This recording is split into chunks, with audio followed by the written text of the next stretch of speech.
sugalvot, kad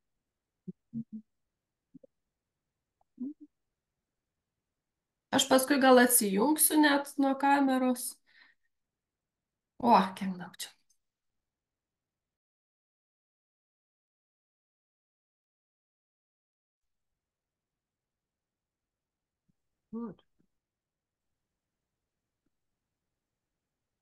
Labą dieną, ar girdisi? Labas taip rytas, puikiai. taip, girdisi. Labą dieną. Sveiki. Sveiki. Neregistruota, bet ačiū prijungėt. Tai dar kartą reikės visiems Gerai, užsiregistruoti, tai gerai, jokių gerai, problemų. Gerai.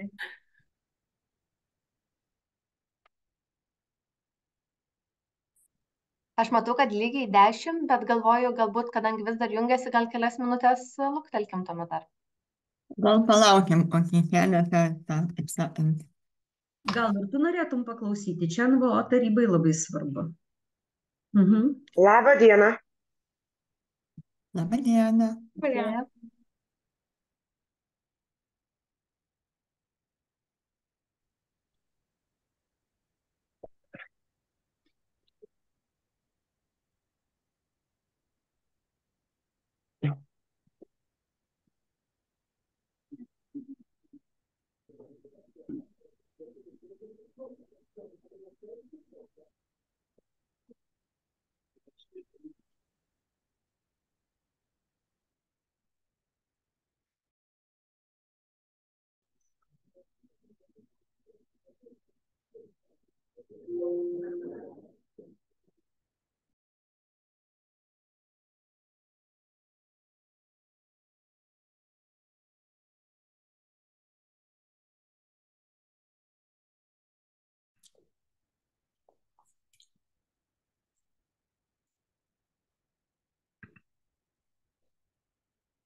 pačiam ten kortizai yra Патрон. apatinis, ne viršutinis. Айтон.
Aš manau, kad jau būtų galima pradėti.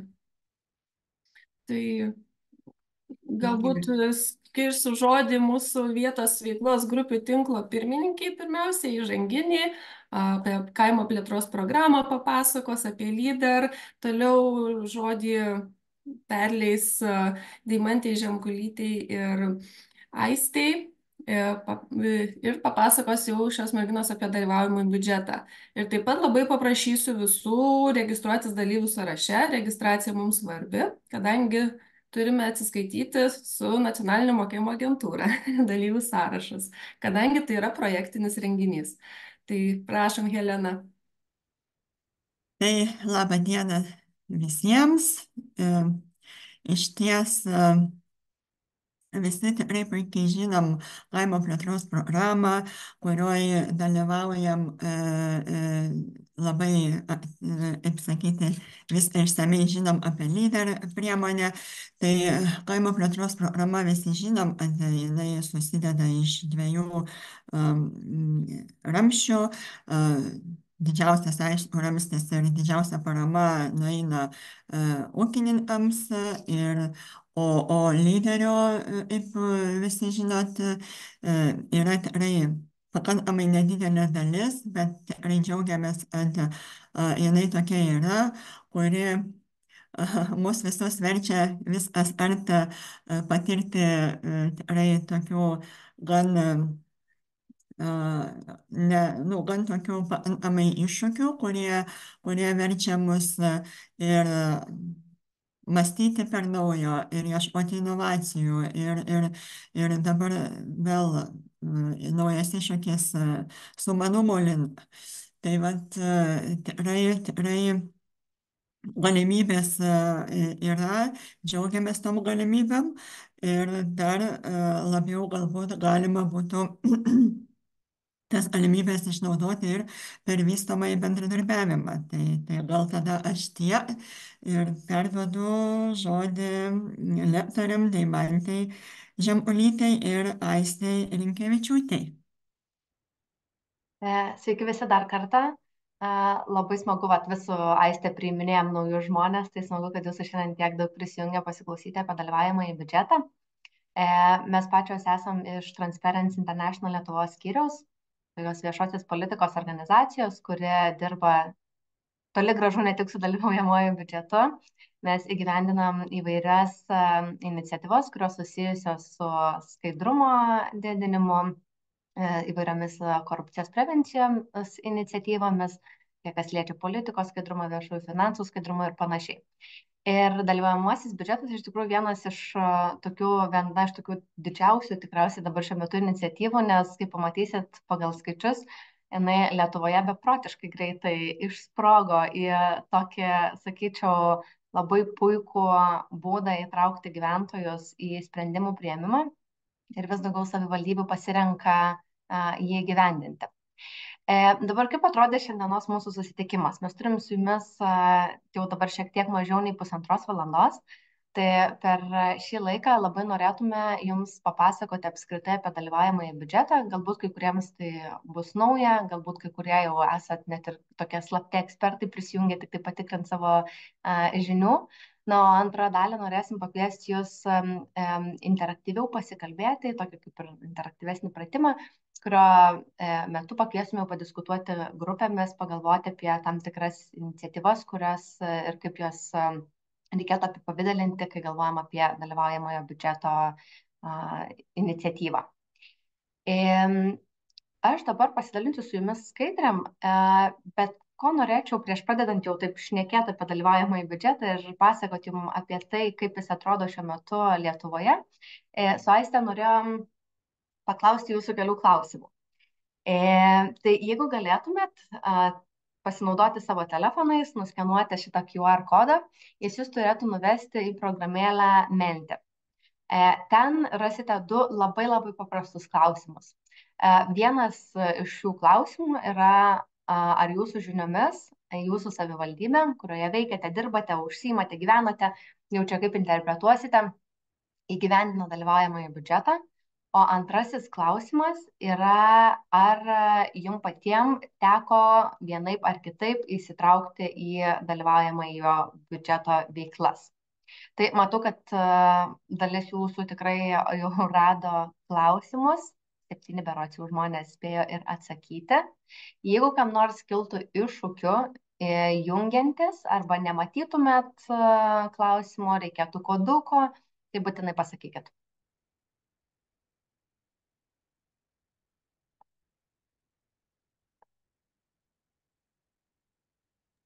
O jeigu esi prisijungęs per telefoną, tai aš kaip man nuskanuoti kitaip? Tai aš visada, jeigu jūs neprieštarausit, aš jūsų tiesiai paklausiu, ar jūsų žiniom jūsų savivaldybė įgyvendina dalyvaujamąjį biudžetą? Nu, turbūt greičiausiai, nes kol kas, ta prasme, kaip suprantu, dar tiek tai ir neturiu kol kas, ta prasme, atsakymą tokio tikslaus, greičiausiai, kad neįgyvendinu. O iš kokios savivaldybės esate, jau galėčiau paklausti? Iš Kelmės savivaldybės. Čia aš dabar iš Kelmės savivaldybės Grinių kaimo. Vat. Tai iš tikrųjų labai nemažai jūsų prisijungusių atsakė panašiai kaip jūs mums dabar. Jau galiu kaip ir pasidalinti, man atrodo, su jumis atsakymais. Jeigu galite ir manęs paklauskite, nes aš nepildžiau atsakymo, aš esu iš Rokiškio ir būtent norėjau dalyvauti čia dėl to, kad pasakyčiau apie nelabai gerą praktiką dalyvaujamojo biudžeto Rokiškio rajone. Aš jį sekiau nuo pat pradžių, kai tik tai šita programa startavo ir turime įvairių praktikų. Tai iš tikrųjų bus labai įdomu išgirsti jūsų patirtį. Tai tuomet aš pasidalinu, jeigu jūs nieko prieš atsakymais, galim juos aptarti ir tuo pačiu galbūt, irgi, kadangi antras klausimas susijęs su dalyvavimu, tai galbūt net ir galėsite pasidalinti savo patirtimi. Tai tuoj pat turėtumėt savo ekranuose matyti ir atsakymus. Tai 7 iš 16 atsakiusių nežinote arba negalite atsakyti, ar įgyvendina savivaldybė. Tai tuoj pat net už kelių minučių sakyčiau, kad galėsit pamatyti, pasidalinsim žemėlapių, kur galėsit matyti ar savo savivaldybę, arba nematyti ar savo savivaldybės. Vienas iš jūsų atsakėte, ar viena iš jūsų atsakėte, jog ne, kad savivaldybė neįgyvendina dalyvaujamojo biudžeto. Na ir 8 atsakė, jog taip. Ir iš 16 atsakiusių į klausimą, ar esate įsitraukę, 7 atsakėte, koks gražus nuolydis gavosi. 7 atsakėte taip, 5 atsakėte ne, 4 atsakėte, jog nežinote arba negalite atsakyti. Tai aš dar labai norėčiau paklausti tų, kurie atsakėte, jog buvote kažkokiu būdu įsitraukę į veiklas. Galbūt galit pasidalinti į kokias veiklas, ar siūlėte idėjas, ar balsavot, ar kokiu lygiu įsitraukėt. Tai dar kartą prisistatau Rokiškio rajono vietos veiklos grupę, kadangi pati buvau nevyriausybinės organizacijos tarybos pirmininkė, be abejonės dalyvaujamasis biudžetas buvo viena iš tų formų, kurią mes kaip NVO taryba turėjome prižiūrėti ir kontroliuoti. Ir 22 metais štai su kokia praktika susidūrėme, kai dalyvaujamojo biudžeto konkursas idėjų vis dar buvo eigoje, o savivaldybė jau pirkimus atliko. Dar konkursas nepasibaigęs, o savivaldybė jau atliko pirkimus. Žodžiu, konkurso idėjas dar turėjo būti teikiamas iki mėnesio pabaigos, o savivaldybė pirkimus jau organizavo mėnesio pradžioje. Na, pačios suprantat, kad niekas taip blogai nenuteikia būtent sektoriaus pilietinio, kaip tokios fikcijos, kurios yra netikros. Tai noriu pasakyti, kad šita programa yra labai gera, bet jūsų institucija yra tokia, kuri galbūt gali teisėkūrai daryti proveržius ir pokyčius. Tai manau, kad šitoje programoje kaip pagrindiniai vertinantis ir šitos programos organizatoriai turėtų būti arba nevyriausybinių organizacijų taryba, arba komisija sudaryta iš seniūnaičių, iš pilietinės visuomenės atstovų. O savivaldybės institucijų ekspertai ten turėtų užimti nedaugiau, tik tai menką ekspertinę funkciją. Nes kitu atveju su visom gerom programom mes galime labai stipriai pakenkti žmonių tikėjimui, kad jie kažką gali daryti. Tai ačiū tiek. Dėkui labai, kad pasidalinot. Šiaip labai toks, sakyčiau, platus ganėtinai pokalbis. Jeigu jums pačiai įdomu, tikrai galit susisiekti su mumis, galim papasakoti ir savo nuomonę apie šitai. ką jūs sakot, yra labai svarbu, bet aš manau, kad čia nėra klausimas apie tai, kas turėtų gyveninti dalyvaujamą į biudžetą, nes man atrodo, kad pats dalyvaujamo biudžeto tikslas, jeigu jau kalbant apie grinai tokią, sakyčiau, taisyklinę iš knygos, yra būdas įtraukti bendruomenės narius į sprendimų priėmimą, į tai, kaip bus padalyjama dalis biudžeto. Ir pats dalyvavimas į biudžetas, jeigu jis būtų perduotas, tarkim, į NVO rankas ar panašiai, prarastų dalį savo prasmės, kadangi tikslas tam tikrą prasme yra didinti žmonių pasitikėjimą vietos savivaldą, tai yra tikslas vietos savivaldai geriau įsiklausyti į gyventojus, patiems skaidriau veikti ir dalinti savo veiklą. Tai jūsų nusakoma situacija, faktas neparodo, kad kartais tai nesuveikia taip, kaip turėtų suveikti ir nėra įgyvendinama taip, kaip turėtų būti įgyvendinama, bet jokių būdų, man atrodo, tada tas pats procesas, jis nepraranda to savo pridėtinės vertės, kaip yra įgyvendinamas, tarkim, kitose savivaldybėse. Ir aš matau, kad Aušra Lukošienė pakomentavot. Jūs, Aušra, iš Kauno rajono, taip? Jeigu teisingai prisimenu. Taip, iš Raudondvariečių bendruomenės Aušros. Tai suprantu, kad su Aušra turėsit dar susitikimą ir kitą dieną, tai tikrai pasidalint savo patirtim. Aš dar norėčiau paklausyti Ninos iš Kaišiadorių. Rašot, jog dalyvavot konkurse, galbūt irgi galėtumėt pasidalinti, kaip jums sekėsi. Aš dar labai atsiprašau, pertrauksiu, kadangi buvo pirmiausia Teams'e suplanuota, nors ir buvo informuota papildomai, kad keičiasi, jungiasi Teams'e, perkeliam juos čia, bet jie sako, kad jų neįleidžia arba paskodo prašo. Jie galite į chatą, gal kažkokią informaciją pasidalinkite, ačiū, gerai. Žinoma, aš taip pat slaptažodį rašysiu, jeigu jūs galėtumėt pasidalinti su visais, būtų labai gerai. Gerai, ačiū. Janina. Taip, Janina, prašau. Jo, Zoom'e parašyta Janina iš Kaišiadorių vietos veiklos grupės, bet šalia manęs yra bendruomenės pirmininkė, kurie kaip asmuo teikia ir tai jeigu gali pasidalinti, Rasa. Ja, mes teikiam, žodžiu, paraišką, konkursui, labai norim rekreacinės zonos, žodžiu, finansavimo tam reikalui. Tai kol kas, nelaimėjom to projekto, bet nenuleidžiam rankų ir dalyvausim vėl. Super, ačiū labai. Atsiprašau, girdėjau kažką, bet neužgirdau, užstrigo kažkurio metu garsas.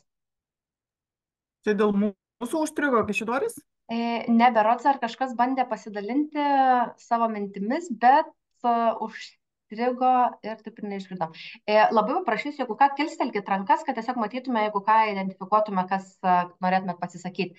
Ir gal prieš pereinant dar vieną žmogų, jeigu galiu pakalbinti, atsiprašau, kad klausiu tik tai tų, kurie komentarus parašėt, bet kadangi jau žinom, kad dalyvavot, tai Vaida, gal irgi galit pasidalinti, sakot, jog balsavot už pasiūlymus, pats procesas vyko sklandžiai, kaip jūs iš šono tokia vertintoja vertinat. Vėliau paaiškės, kodėl klausiu šitų klausimų. Pirmą kartą vyko pernai, sakykime taip, pasiūlymus teikia kaip ir sklandžiai vyko, pateikti tų buvo pasiūlymai, paskui balsavimai, tai va tiesiog balsavau. Galima už 2 projektus balsuoti, bet iš tikrųjų realiai tai tik tais už vieną. Taip va, bet sakau, šiaip sklandžiai viskas įvyko, tai va šiemet planuoju pati dalyvauti. Super. Tai dabar pasidalinsiu aš su jumis tuo žadėtojų žemėlapiu, kuriame ir galite matyti, ar jūsų savivaldybė įgyvendina dalyvavimo biudžetą. To atsiprašau, sekundėlę šiek tiek prastai įjungiau aš jį.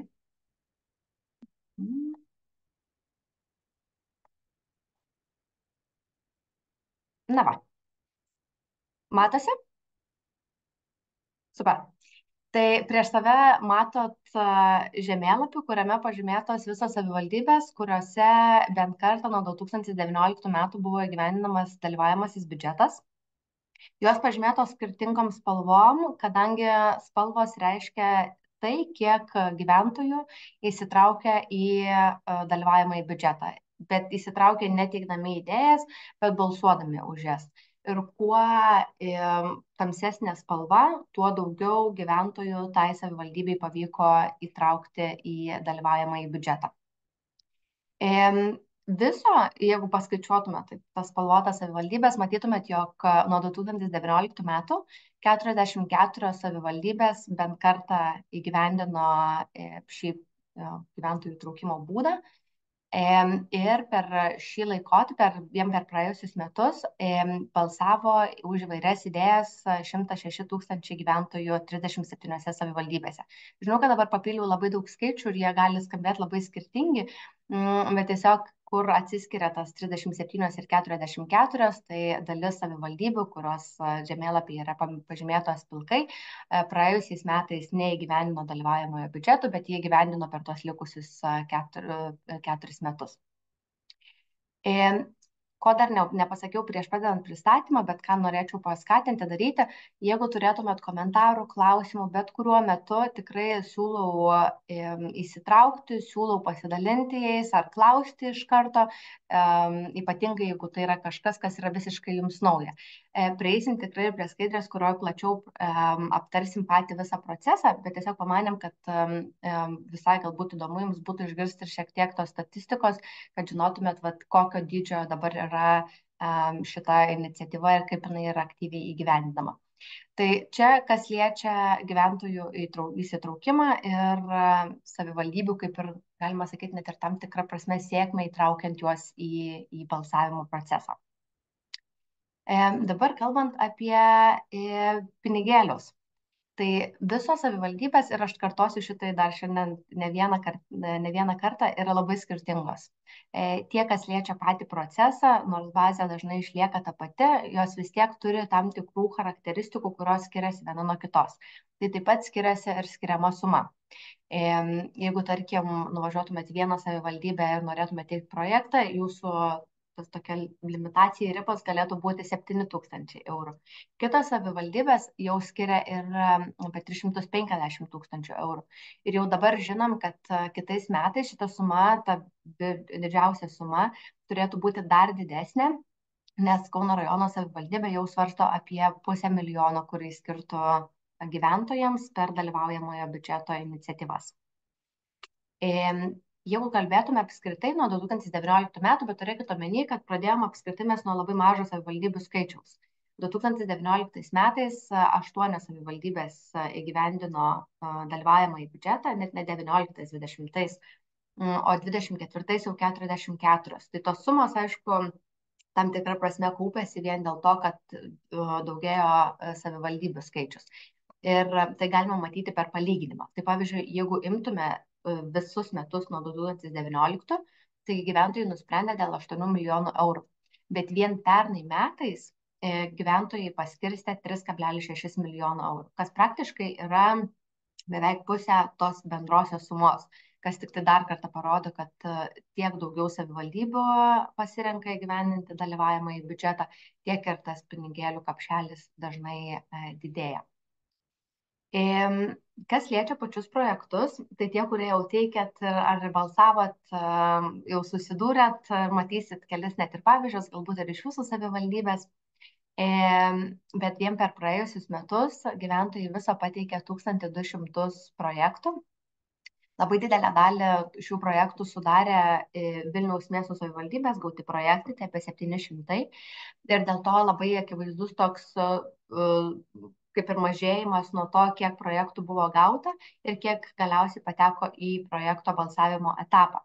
Nes kas įvyksta tarp gautų projektų ir balsavimo, tai įvyksta projektų peržiūra. Tai apie šitą mes dar irgi šiek tiek pasišnekėsim, bet galiausiai gyventojai balsavo už 551 iniciatyvas labai skirtingose savivaldybėse ir galiausiai laimėjo 94 projektai, kurie bus įgyvendinti. Ką verta vėlgi pasakyti, jog visi projektai, kurie buvo pateikti per visus tos metus, yra, sakyčiau, 98% susiję su infrastruktūros projektais, nes būtent tai yra tai, ko prašo savivaldybės.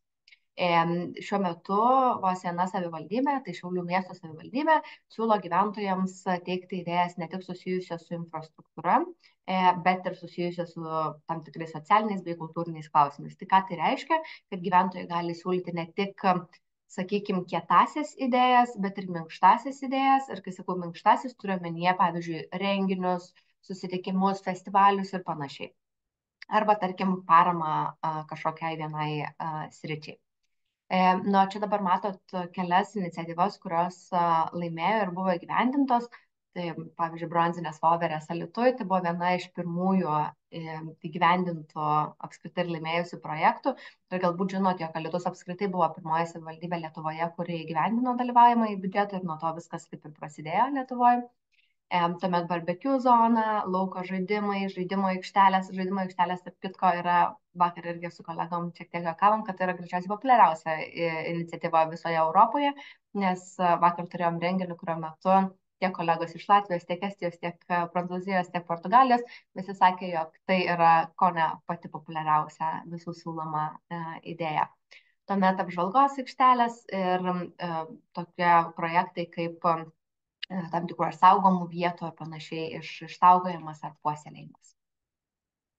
Na ir kaip ir žadėjau, kad papasakosiu šiek tiek apie patį projektą, čia aišku skirtingi žingsniai, bet gal aš juos pajungsiu visus vienu metu, kad matytumėt kaip ir tokį bendrą vaizdinį, bet vėlgi, ką norėčiau pabrėžti prieš pradedant pasakoti apie kiekvieną tą žingsnį, kad iš ties nemažai savivaldybių, nors pradėjo galima tiesiai ir pasakyti, kad pradėjo nuo vos ne vieno tvarkos aprašo, nes visos bandė daryti taip, kaip darė Alytus, nes visgi Alytus pirmas startavo, tai kopijavo nemažai savivaldybių tą tvarkos aprašą pirmiausia nuo jų, o tik vėliau pradėjo pritaikyti jau po 1 arba 2 metų patirties.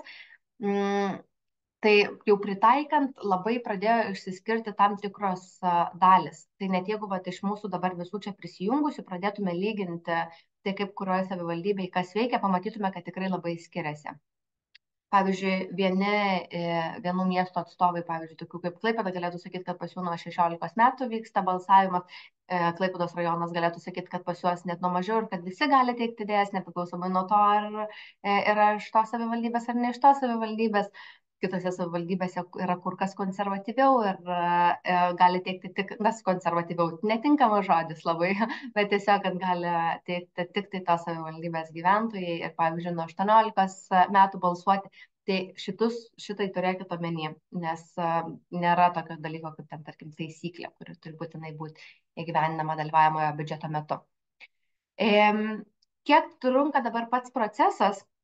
Tai jisai gali trukti kelis mėnesius, dažniausiai savivaldybėse jis trunka apie 3-4, tai pavyzdžiui, startuojama nuo vasario ir užbaigiama birželį, arba startuojama rugsėjį, užbaigiama iki metų pabaigos, bet vis tiek tai nėra toks metų trukmės procesas, jeigu kalbam tik tai apie visus žingsnius iki balsavimo. Apie įgyvendinimo šiek tiek galėsim pasikalbėti vėliau. Na, o pirmas žingsnis, jeigu taip sugrįžtant iki idėjos, tai savivaldybei paskyrus dalį pinigų, vėlgi, kadangi tai nėra reglamentuota kažkur, kaip tai yra, pavyzdžiui, Latvijoje, savivaldybė pati nusprendžia, kokią pinigų sumą jie nori skirti gyventojams. Ir tuomet pradeda komunikaciją susijusią su dalyvaujamuoju biudžetu, siekiant informuoti gyventojus, jog šis procesas apskritai vyksta, ką jiems reikia žinoti, tiek apie pinigų sumą, nes galbūt ta pinigų suma yra dalinama į mažos, vidutinės ir didelės vertės projektus, arba mažos ir didelės, arba tik tai vienas projektas gali būti teikiamas ir nėra kažkokių limitacijų ar kategorijų, kurias reikia turėti omeny. Tai vyksta apskritai komunikacija apie visą procesą ir ką svarbu yra žinoti gyventojams. Nemažai savivaldybių daro ir informacinius renginius, ar tai gyvai, ar tai rašinėja ir vėliau pasidalina internete ar savo savivaldybės internetiniuose puslapiuose. Verta paminėti, jog tikrai šita informacija nėra tiek lengvai pasiekiama, kiek norėtųsi. Ir kartais net ir žinant apie tai, jog savivaldybė įgyvendina dalyvaujamąjį biudžetą, vis tiek yra visai sudėtinga surasti daugiau informacijos apie tai. Tai net jeigu nesate tikri ir iš pirmo žvilgsnio nuėję į savivaldybės puslapį nematot, jog savivaldybė įgyvendina dalyvavimo į biudžetą, tikrai gali dar kartelį perklausti savivaldybės ir pasidomėti, nes kartais tikrai, ką sugeba, tai tikrai pasimesti tą informaciją jų puslapiuose, kurios ten yra labai daug. Tuomet tas idėjų laikotarpis, ką dar verta gal irgi paminėti, prieš perinant prie projektų, ką dar svarbu ir iškomunikuoti savivaldybėm, ir manau, kad jos tai daro visai neblogai, tai būtent idėjų gaires, kokios idėjos gali būti įgyvendinamos savivaldybėje. Tai kaip ir minėjau, tai dažniausiai yra kietieji projektai, infrastruktūriniai projektai. Kas vyksta tuomet, tai jeigu tai trumpai apibendrinant, pirmas žingsnis yra informacijos tas skleidimas ir apskritai gyventojų informavimas apie tai, jog dalyvaujamasis biudžetas vyksta. Antrasis žingsnis yra projektai. Tai čia galima įdėti ir projektų teikimą, ir projektų vertinimą. Tai gyventojai teikia savo projektus, kurie atitinka tiek idėjų gaires, čia taip apibendrinant, ir kuriuos norėtų matyti įgyvendintų savo savivaldybėje. Skirtingos savivaldybės turi labai skirtingas idėjų įgyvendinimo formas, tiksliau idėjų teikimo formas, vėlgi, kurie jau turėjot galimybę teikti, galbūt galėsit irgi pasidalinti antros dalies metu apie tai, kaip atrodo jūsiškė, bet dažnai gyventojai turi įvardinti tikslą, kaip atrodys pati idėja, kai bus įgyvendinta, kur ji turėtų būti įgyvendinta.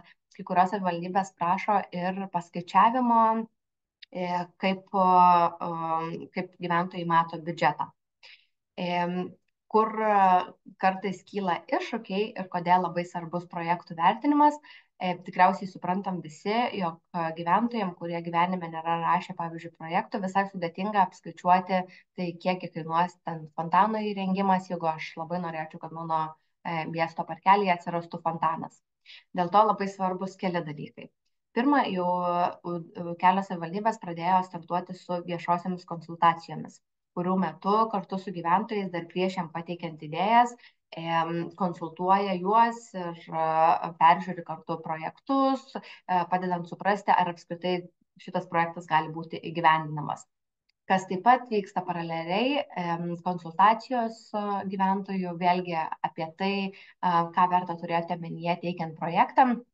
Jeigu svarstoma, tarkim, tam tikra vieta savivaldybės, tikrai perinamojo laikotarpiu, tikrai galima kreiptis į savivaldybę ir labai rekomenduojama ir patartina pasiteirauti, pavyzdžiui, dėl vietos, ar tikrai toj vietoje, kurią jūs įsivaizduojate, gali būti įgyvendintas tas projektas.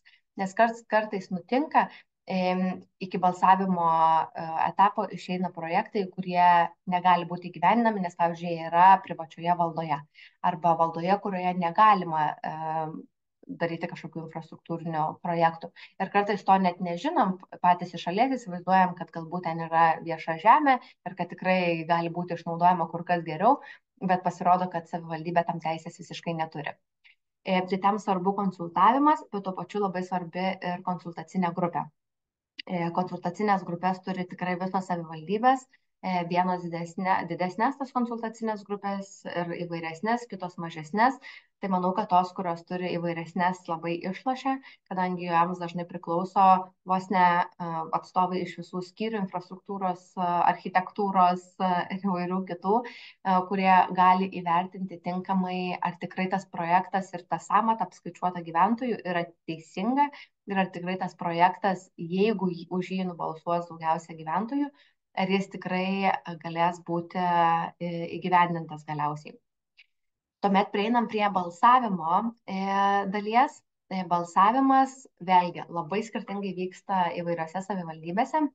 Dėl ko prieš tai ir klausiau, kaip vyko balsavimas, ar vyko sklandžiai, nes iš tiesų vienos savivaldybės naudoja tiek popierinius biuletenius, tiek leidžia online balsavimą, kitos yra apsiribojusios tik tai online balsavimo ir joms sekasi puikiai kitos pasirinkusios online balsavimą, bet gyventojai dažnai skundėsi, kad yra sudėtinga. Kodėl? Nes online vėlgi būdai yra labai skirtingi. Vienos naudoja Google formas, kuriuose užtenka tik suvesti savo adresą, vardą, pavardę, gimimo datą ir pabalsuoti už projektą, kuris labiausiai patinka. Kitose reikalingas prisijungimas per L-valdžios vartus. Tai pasakyti, kad balsavote už projektą, vienoje vietoje galbūt būtų paprasčiau, kitoj sudėtingiau. Ir ką vėlgi jau šiandien pradžioje minėjau, bet priminsiu ir čia, kad net ir balsavimas yra labai skirtingai apribotas, sakykime, gal šitaip, vienose savivaldybėse galima balsuoti nuo 16, kitose galima nuo 18 metų. Jeigu žiūrėtume į užsienio patirtį, Paryžiui, pavyzdžiui, galima balsuoti nuo 7 metų. Tai tos patirtis labai, labai skirtingos. Na ir galiausiai įgyvendinimas.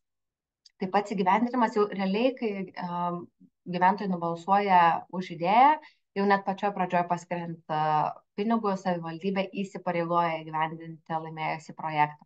Tikrai yra buvę atveju, Alytus vėlgi, kuris pats startavo su šitu, yra vienas iš tokių atvejų, kuomet laimėjęs projektas negalėjo būti įgyvendinamas. Tai sukelia tikrai nemažai iššūkių ir manau, kad tai sukelia iššūkių savivaldybei vėliau paskatinant gyventojus įsitraukti, kadangi klausimas yra ir pasitikėjimo. Ar toliau tada tos idėjos bus įgyvendintos ir kitos, jeigu siūlysim, pavyzdžiui, ir toliau. Tai dėl to labai labai svarbu, kad tikrai projektai būtų teisingai įvertinti ir tik tai įgyvendinami projektai papultų į balsavimą. Na ir dar dėl įgyvendinimo, kas yra labai svarbu, tai tie, kurie laimėjo idėjas, gal irgi galėsit pasidalinti savo patirtimi. Labai svarbu, jog gyventojai, kurių projektas laimėjo, būtų įtraukiami ir į įgyvendinimo procesą. Kad nebūtų taip, jog žmonės pasiūlė, jų draugai, kolegos ir apskritai bendruomenės nariai kiti nubalsavo ir dabar tą projektą vis tiek įgyvendins savivaldybė taip, kaip ji nori įgyvendinti. Tai ne, pats procesas įgyvendinimo turėtų būti kur kas atviresnis ir savivaldybė turėtų įtraukti gyventojus, kurių tai yra projektas, kad jau pats rezultatas būtų kuo artimesnis tam, kurio gyventojai ir norėjo. Taip pat, kas liečia įgyvendinimą, ko dabar nėra, pasakysiu šiek tiek ir kalbant apie iššūkius, tai turėtų savivaldybė labai aiškiai skelbti informaciją ir apie įgyvendinamą projektą. Tiesiog, kad būtų labai aišku, kur jis dabar yra, kiek laiko bus įgyvendinamas, kada galima tikėtis jau galutinio rezultato.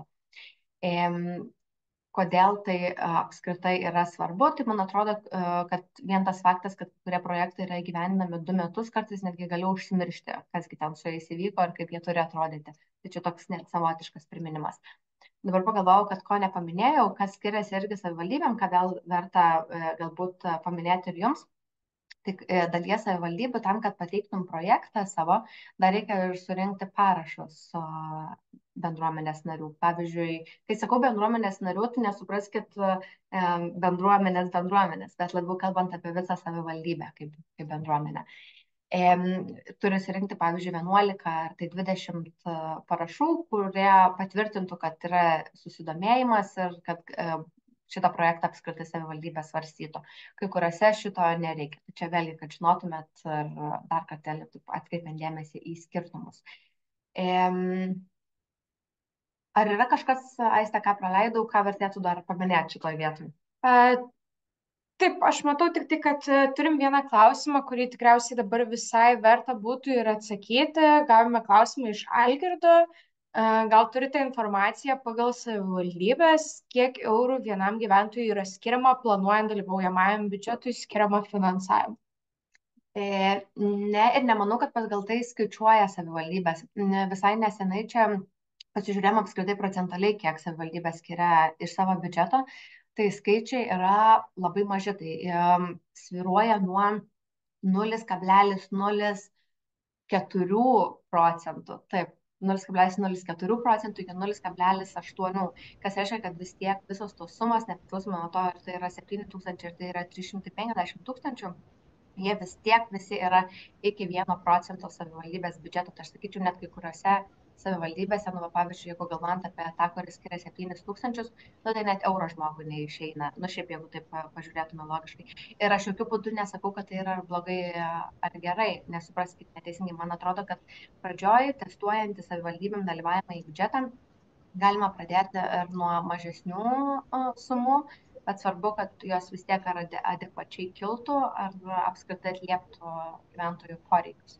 Tai gal trumpai. Aš galėčiau gal papildyti šiek tiek, po kelių minučių pereisime, šiek tiek papasakosime daugiau ir apie dalyvaujimą į biudžetą mokyklose. Tai turime patirčių, kaip pavyzdžiui, savivaldybės skiria lėšų mokykloms, dalyvaujamųjų biudžetų įgyvendinimui mokyklose. Tai tokiu atveju tikrai būna patirčių, kad savivaldybė skaičiuoja proporcingai pagal moksleivių skaičių mokykloje ir atitinkamai, jeigu mokykla yra didelė, tai tada jai skiria daugiau lėšų, jeigu yra mažesnė, tai mažiau. Tai turim va čia gal tokį pasiskaičiavimą. Aš dar gal truputį papildysiu savo klausimą, Algirdas čia. Klausimas Akmenės valdybė, tai būtent taip ir skaičiuoja, kadangi dalyvaujamojo biudžeto projektus teikia pagal atskiras seniūnijas ir tada seniūnijų gyventojų skaičius įtakoja finansuojamą apimtį. Tai vat įdomu, kaip kitose savivaldybėse yra tas, jeigu iš tikrųjų dalyja tarp seniūnijų projektų apimtis, finansavimo apimtis, tai ar neskaičiuoja iš viso, ar kažkokiu kitokiu metodu suskaičiuoja. Nes šiuo atveju pas mus yra 7 eurai vienam gyventojui ir tada gaunasi ta seniūnijos suma, į kurią gali pretenduoti projektai. Ačiū labai, kad už patikslinimą. Tai tada turiu dar du tokius kaip ir pavyzdžius panašių savivaldybių. Vilniaus miesto, jie irgi atsižvelgia į tai, kokio dydžio yra seniūnija. Kaip tiksliai skaičiuoja, kokią formulę, žinau tik tai tiek, kad atsižvelgia į gyventojų skaičių būtent ten. Tada yra Tauragės rajonas. Irgi jie turi skirtingas seniūnijas, berods apie 50 jau dabar, žinokit, sumeluoti, bet žinau irgi, kad skaičiuoja pagal jų dydį ir irgi pagal gyventojus. Bet galvau, kad jūsų klausimas yra daugiau taip bendrinis apie bendrą savivaldybės skiriamą biudžetą. Tai ten tokių pavyzdžių nežinau, bet kas liečia seniūnijas, tai šias dvi, kurias dabar galiu taip įvardinti. Bet tikslių formulių, žinokit, nepasakysiu, ar tik tai gyventojų skaičius yra įtraukiamas, ar dar kažkas papildomai. Bet labai būtų vertinga informacija, todėl kad jeigu, taip sakant, pavyktų kažkokiu būdu diskutuoti dėl apimčių, dėl projektų įgyvendinimų su savivalda, tos lyderiaujančios pagal finansavimo savivaldybės būtų kaip pavyzdžiai, kad jos turi didesnę sumą skiria, o kitiems mažiau, nes gal tik formalumas yra. Juolab, kad šitos sumos buvo suformuotos jau prieš 3 ar 4 metus ir tada viskas pasikeitė ir dabar infliacija ir galų gale ir biudžeto pajamos padidėjo savivaldos, tačiau suma nesikeičia. Ir čia yra turbūt viena iš priežasčių, kad tiesiog tie projektai nes neturi pakankamai to palaikymo, nes jis mažas, jis kažką gali padaryti už tos pinigus. Tai kažkaip būtų gerai informaciją turėti tokią.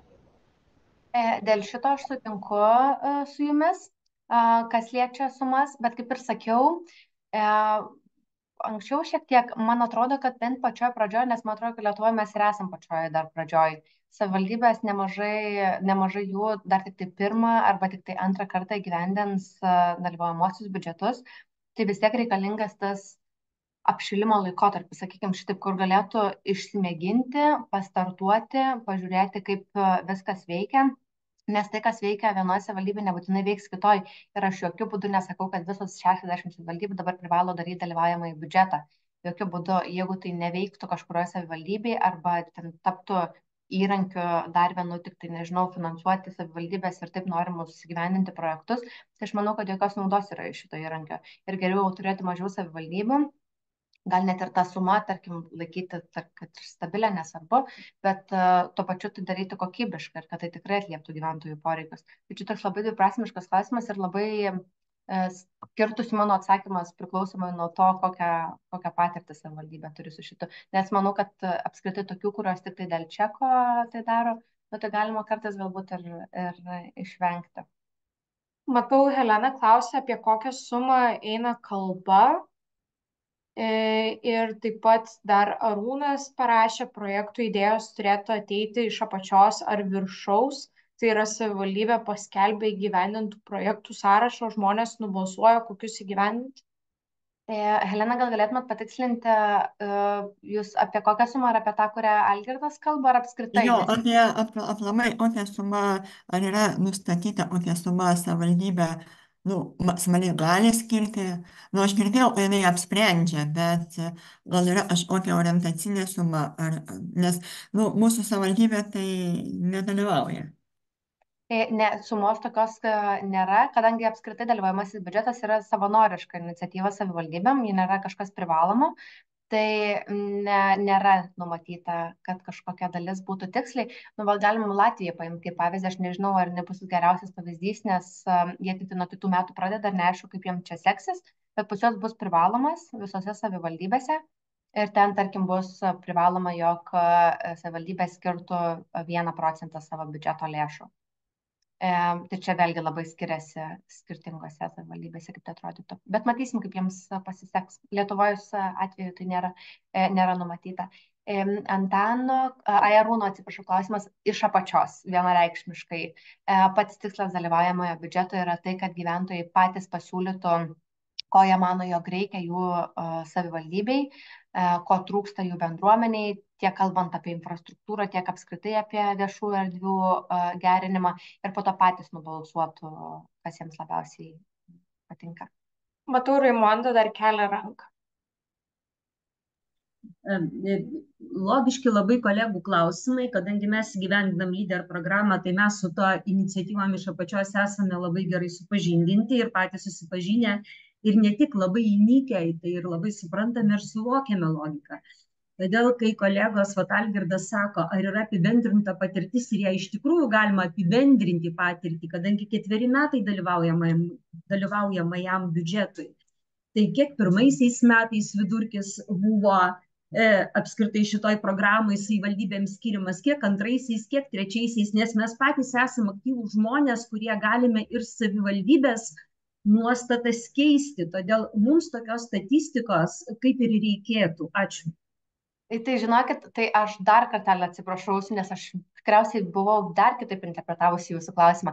Aš galvojau, kad jūs klausėte apie tai, ar yra formulės kažkokios, kaip savivaldybė skaičiuoja biudžetą, kurį turėtų skirti. Visa statistika, kiek savivaldybės kuriais metais skiria pinigų, kiek įtraukia gyventojų, kiek gavo projektų, kokie tie projektai ir visa kita, visą šitai mes turim ir visa šita informacija yra prieinama mūsų puslapis. Aiste, jeigu galėtum įdėti komentarus, transparency.lt arba skaidrumas.lt.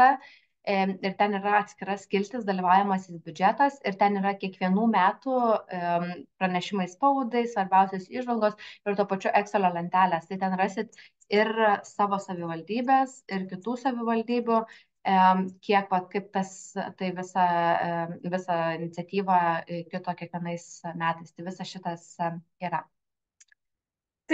Taip pat Kristina klausė, ar Jurbarke nėra dalyvaujamojo biudžeto. Arūnas, matau, kad atsakė, turėtų šiais metais būti pirmą kartą, bet bosai pradžioje planavo sistemą iš viršaus. Ir taip pat Kristina pridėjo, šiaip idėjos ateina iš apačios, todėl dalyvaujamasis ir panašus į leader.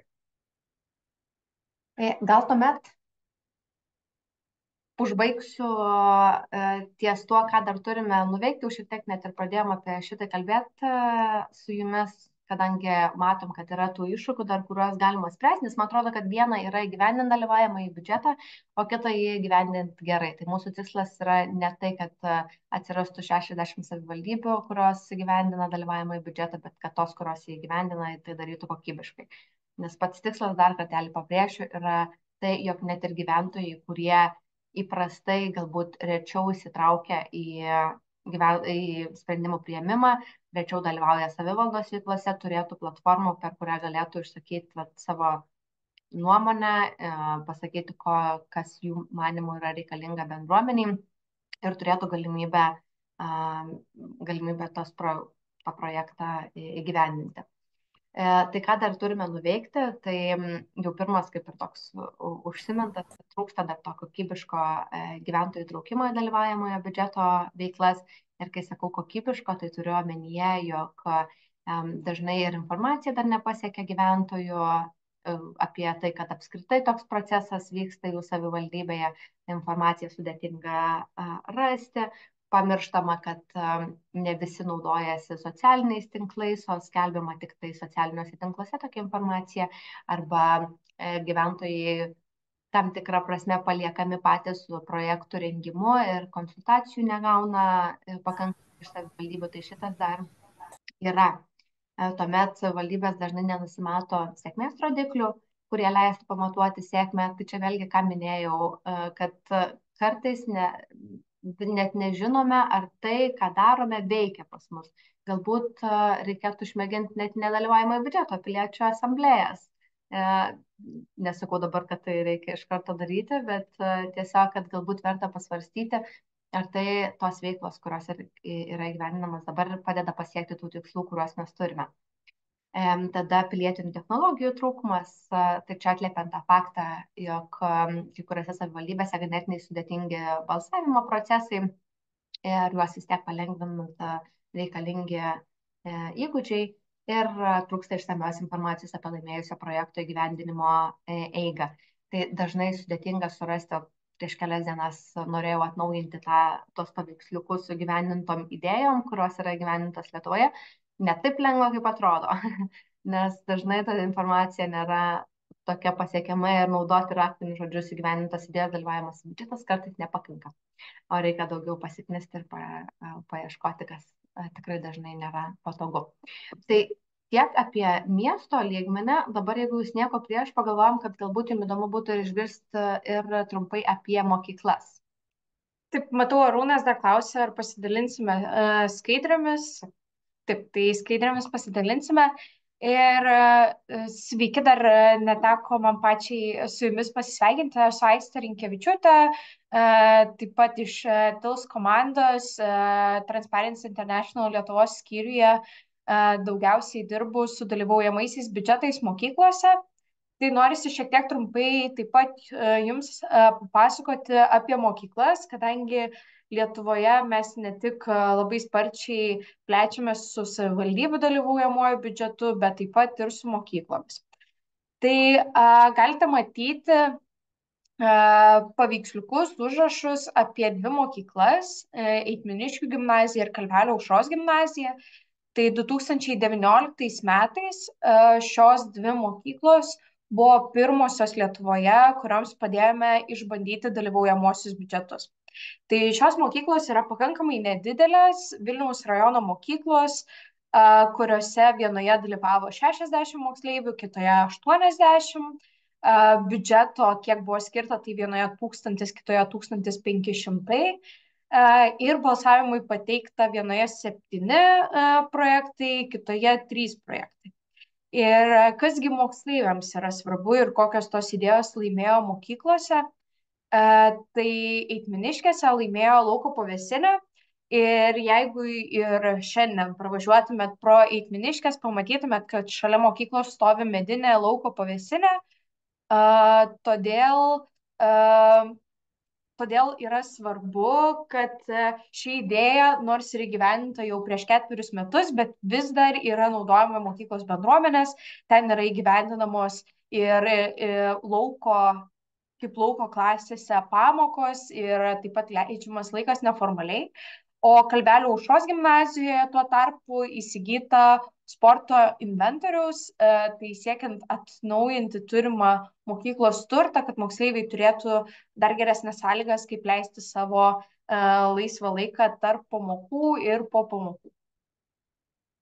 Taip, tai toliau galite matyti nuotraukas iš Kalvelio Aušros gimnazijos, iš to pirmojo dalyvaujamojo biudžeto, tai jo metu moksleiviai mokosi ir viešojo kalbėjimo, kai patys pristato gyvai arba nuotoliniu būdu, priklauso nuo sąlygų, savo idėjas mokyklos bendruomeniai. Dažnu atveju tai būna vienas didžiausių jų pristatymų, kokį yra darę.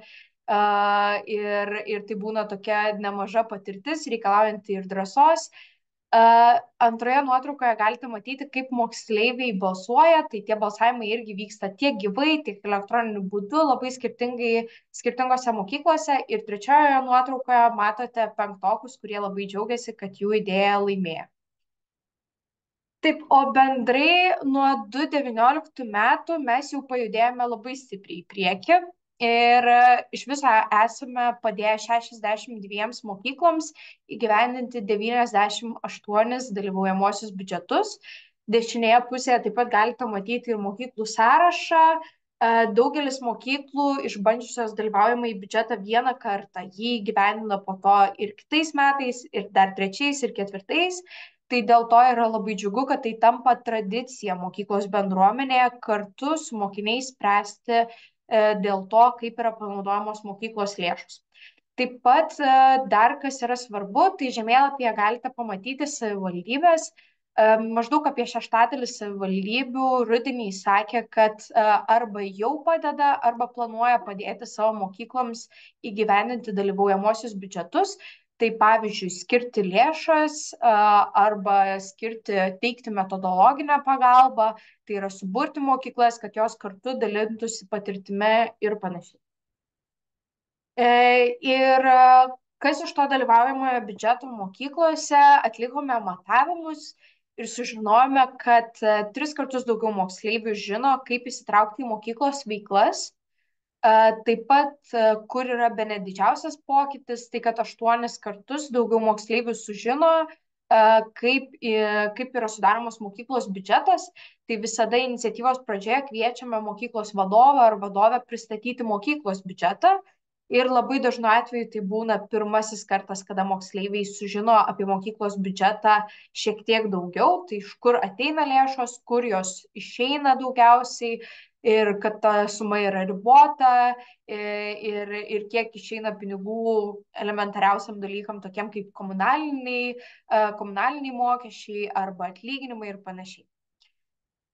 Taip pat, kuo mes džiaugiamės, kad 7 iš 10 moksleivių norėtų spręsti dėl mokyklos biudžeto panaudojimo kasmet ir 4 iš 5 moksleivių bendrai ši iniciatyva patiko, tai tuo džiaugiamės dėl to, kad tikrai tie, kurie ypač dirbate su moksleiviais, žinote, kad dažnai sudominti, ypač vyresnius moksleivius, sudominti iniciatyvomis gali būti sudėtinga, tai dalyvaujamasis biudžetas pakankamai sėkmingai įtraukia ir sudomina moksleivius, kadangi jo metu moksleiviai turi progą pajausti didesnę galią savo mokyklos bendruomenėje ir realiai tiek siūlyti idėjas, tiek balsuoti, kaip bus panaudojama dalis mokyklos biudžeto.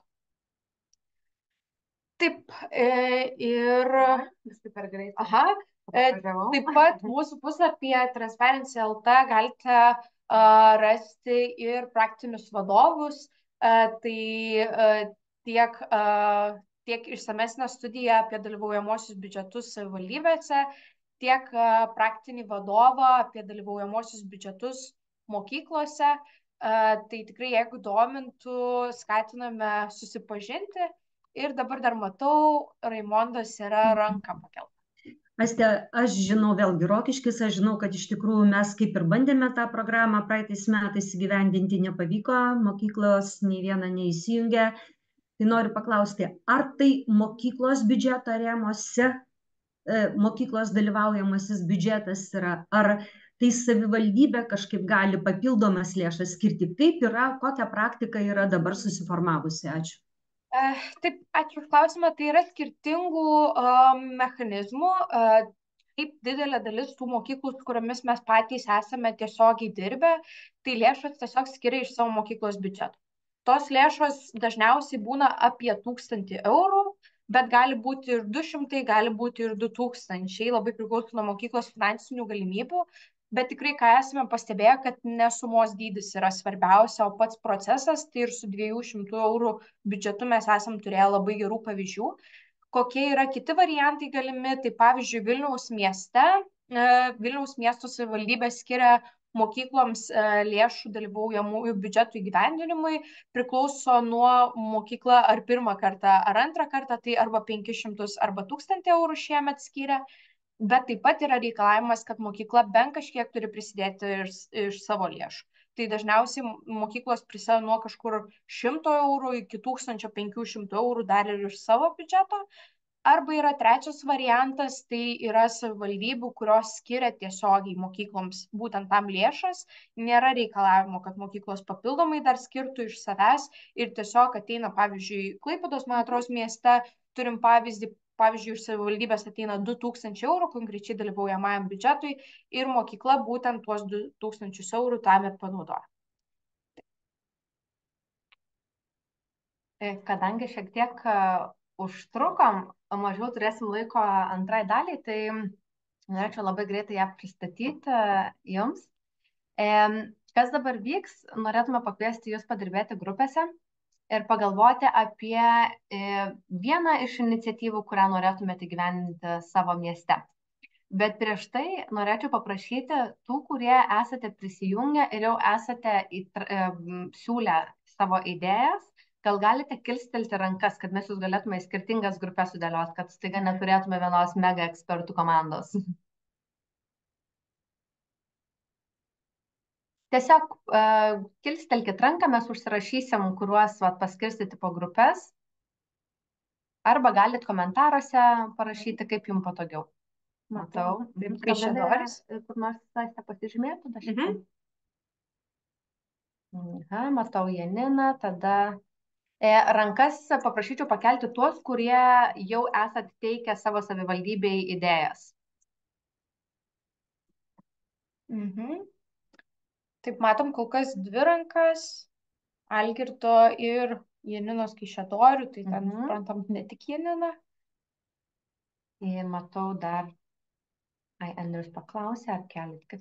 Gerai, supratau, tai 2 žmonės, gerai galima nuleisti rankas ir parodysiu šiek tiek, ką veiksime. Tai kaip ir sakiau, norim pakviesti jūs pagalvoti apie idėją, kurią norėtumėte teikti savo savivaldybei. Kiekvieną grupę, kadangi matau, jūsų yra 55, tai galima skirstyti į 5 grupės. Gausite po tokią vieną savo darbo lentą, pavadinkim šitaip. Ir prašytume jūsų atsakyti į šiuos 8 klausimus. Suprantu, kad potencialiai nespėsime visus, tai būtų gerai, kad susifokusuotume į problemą, į tikslą, naudą ir rizikas. Jeigu spėsit, tai būtų puiku į visas, bet jeigu ne, tai svarbiausios dar parašysim ir į chatą, problema, tikslas, nauda ir rizikos. Galite išsirinkti savo grupelį, kaip prisijungsit vieną žmogų, kuris rašytų, bet prieigą turėsit visi. Tai idėjos pavadinimas, susigalvojat idėją, kurią norite įgyvendinti. Ar tai, pavyzdžiui, žaidimo aikštelė, ar apžvalgos aikštelė, ar panašiai. Tai gali būti bet kas. Kas yra svarbiausia ir koks yra šito apskritai viso veikimo tikslas, yra, kad pagalvotume visi drauge ir aptartume tuos klausimus, kuriuos svarbu aptarti ir apie kuriuos svarbu pagalvoti prieš teikiant idėjas.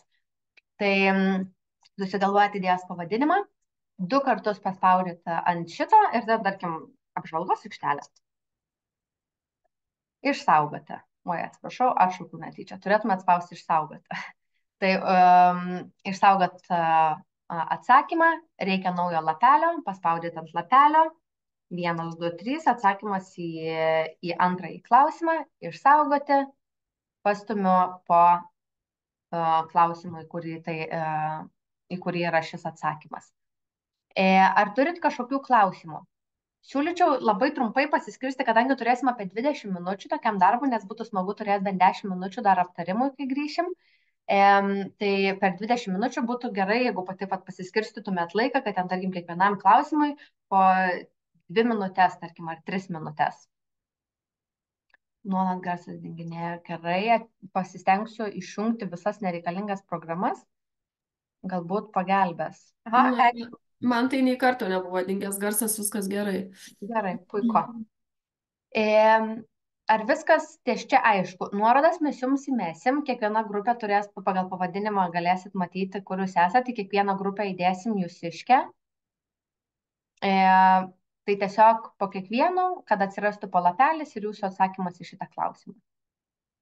Jeigu kils klausimų, mes su Aiste vis tiek eisim iš vieno kambario į kitą ir galėsim padėti atsakyti. Tai jeigu ir neturit preferencijų, kurias grupės norit, jeigu tokių turėtumėte, irgi rašykit į grupę. Tuomet aš visus paskirstysiu į 5 grupės ir jūs turėtumėt už kokios pusės minutės automatiškai bus įtraukti į savo grupę.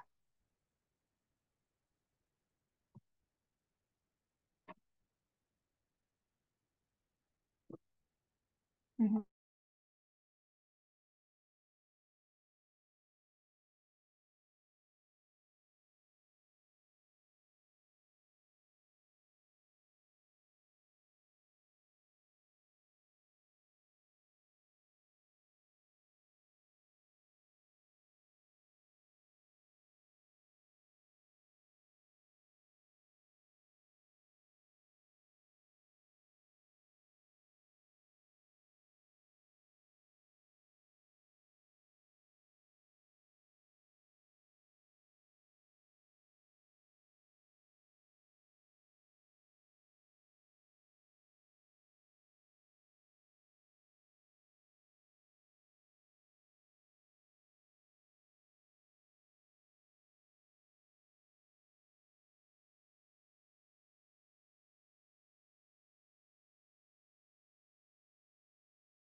Tik dabar į žinutės įmetė nuorodą, kur ten galim viską rašyti.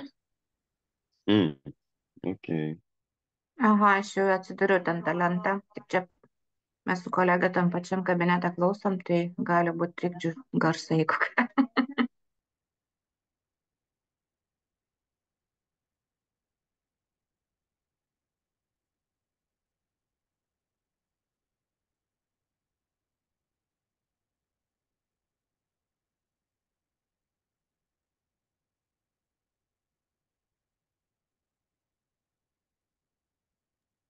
Jeigu rinktumėmės jūsų idėją, kokią problemą iš to išsikeltumėm, nes čia turim parašyti.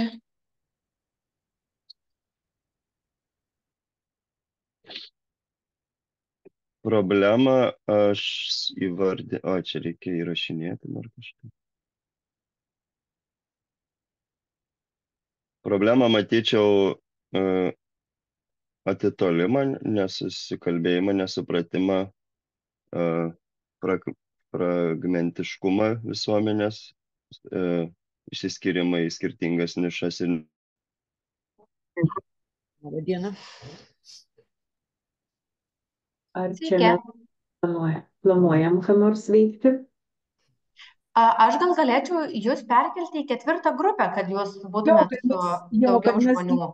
girdėtumėm, nes mes čia kažkaip jo. Gerai, labai gerai. Aš tada jūs tuoj perkeliu, nes ten irgi yra vienas kambarėlis, kur dirba tik tai 2 žmonės, tai aš tada jūs ir perkeliu į 4.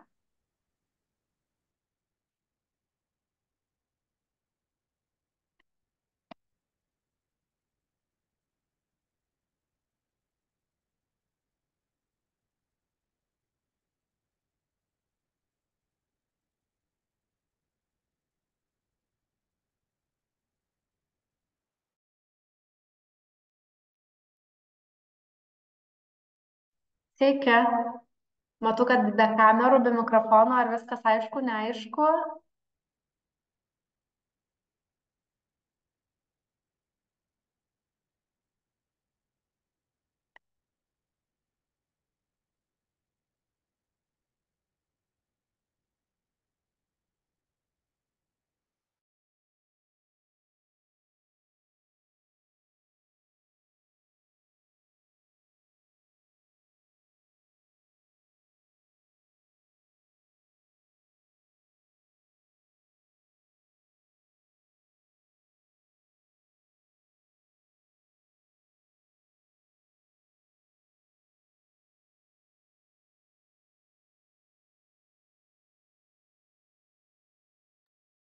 Sveiki, Alvyda.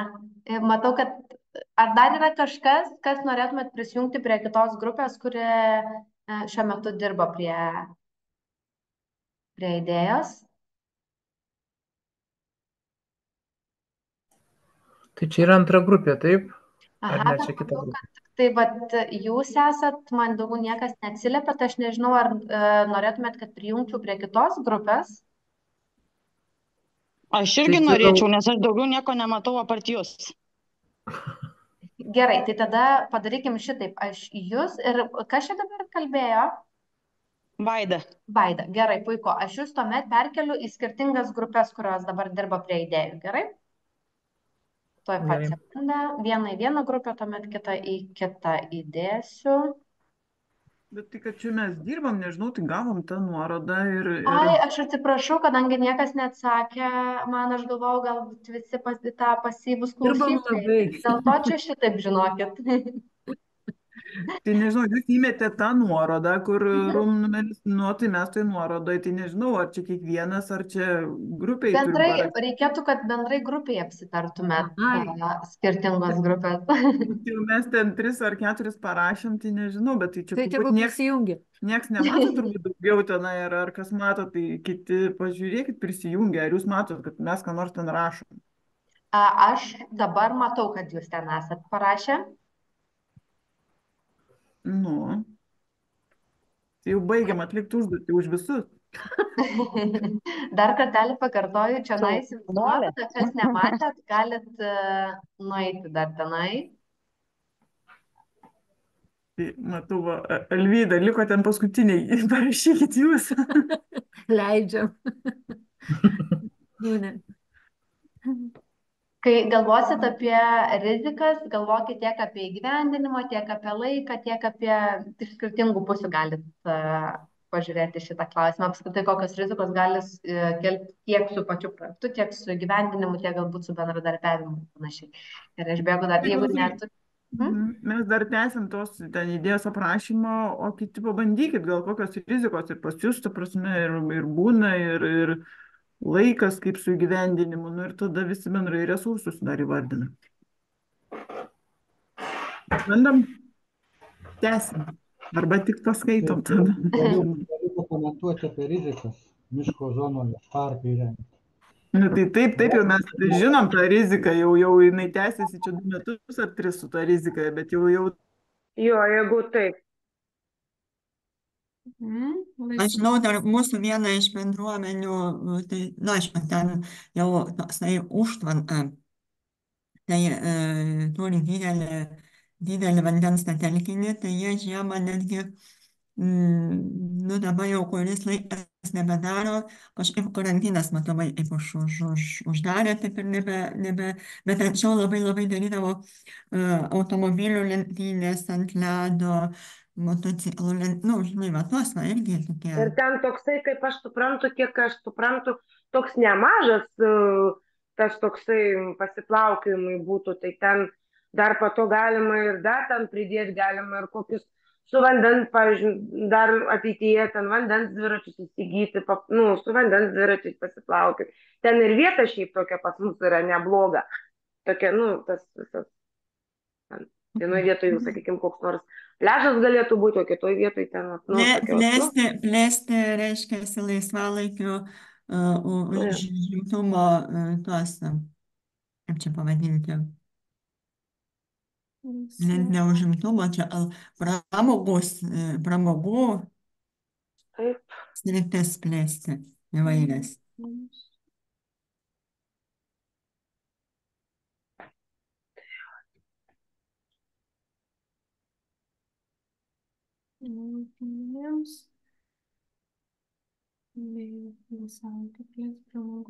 Žiemos metu. Žiemos metu.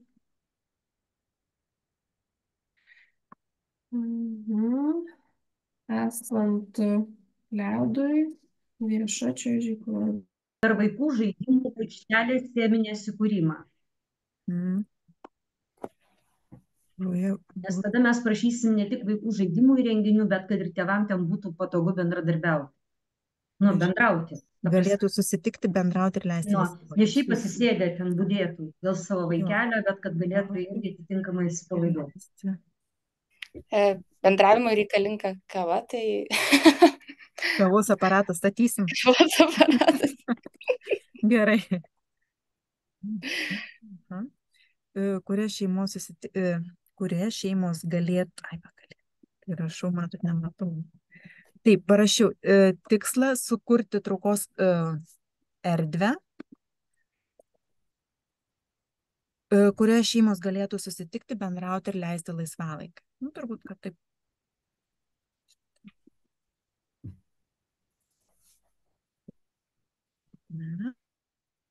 Gerai, mes šitą turim. Dabar kokia nauda bendruomeniai?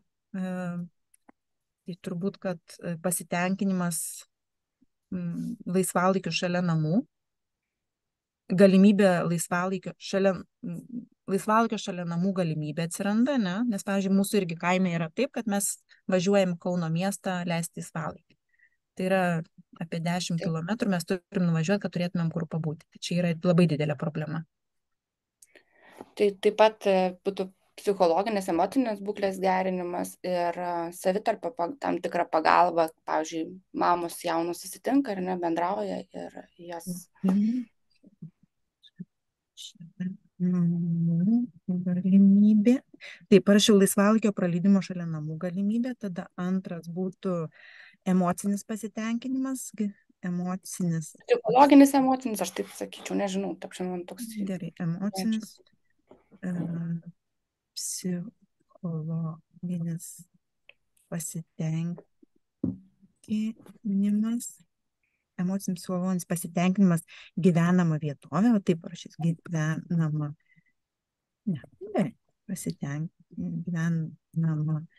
vietovė, kokybės pojūtis, nepasakyčiau. Gyvenvietės patrauklumas gal tiesiog.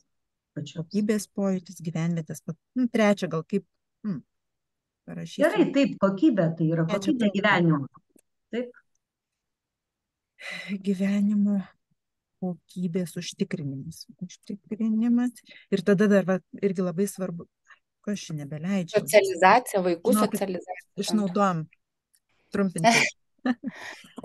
Simbolius išnaudojam. Tai čia galima tų lipukų prisikabinti dar po tuo žaliu. Gyvenimo kokybė. Žinot, ką reikėjo į tekstą rašyti. Nors dabar jau sakyčiau. Tai čia nieko, man atrodo. Gyvenimo kokybė ir buvo paskutinis, ketvirtas.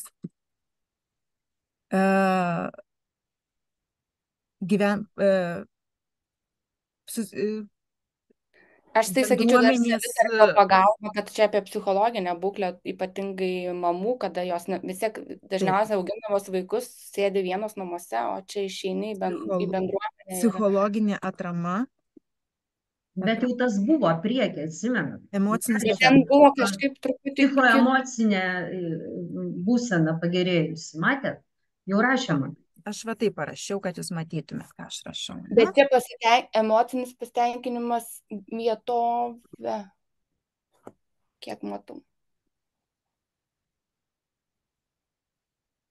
Jo, tai galiu įrašyti tada.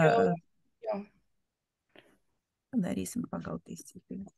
Čia daugiau ne apie žmogų, apie pačią. Gyvenimo kokybė ir tada tas psichologinė, aš gal taip parašysiu, kad angliškai būtų community connection, tai kaip čia lietuviškai? Bendruomeninis jausmas. Bendruomenės stiprinimas, tas bendruomeninis.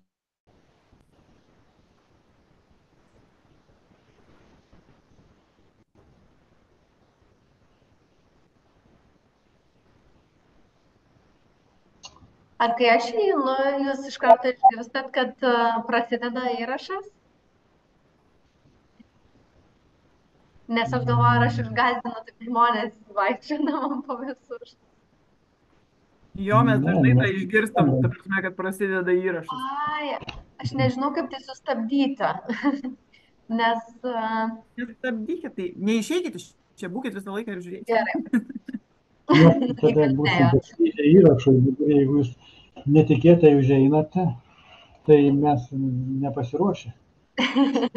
Nes pamačiau tik tai dabar reakciją, kažkaip nieko reakcijos nebuvo, bet kažkaip įtariau, kad gali tai būti. Bet geriau vėliau negu niekada. Jums, suprantu, liko vienas tik tai klausimas, taip? Taip, laikas. Laikas priklauso nuo visų kitų faktorių, nuo rizikų, resursų, taip kad čia yra susiję dalykai ir, tarkim, jeigu yra resursai, žmonių įsitraukimas tinkamas, tai gali, taip sakant, žaibais padaryti viską, bet jeigu nėra tinkamo tos biurokratijos požiūrį, nėra pakankamai resursų tų tokių intelektualinių, kurie kuria tą, sakykime, idėjos įforminimą projektinėme lygmenyje, tai gali užtrukti, žinoma.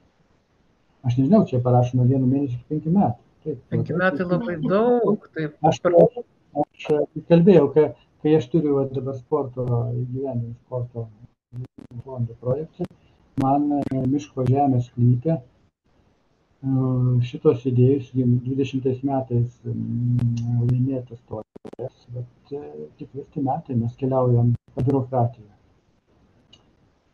Tai mes nieko ir nemeluojame, mes čia patys sunkiausią variantą, ta prasme, paimam, kur norėtumėm, kad būtų gražiausias, kaip sakyti, ir jį labai sunku yra įgyvendinti. Ir jeigu šitam variante pašalintų visus, ta prasme, biurokratinius dalykus, tai liktų... Būtų trumpiau, gražiau būtų. Atliepia jūsų rizikas išskirtas. Ar jūs būtumėt, jeigu aš sukviesčiau jau visus, ar jūs jau būtumėt pasiruošę? Suprantu, kad taip? Gerai, tai tada tuoj pat ir darau visus kambarius, susitiksim pagrindiniam.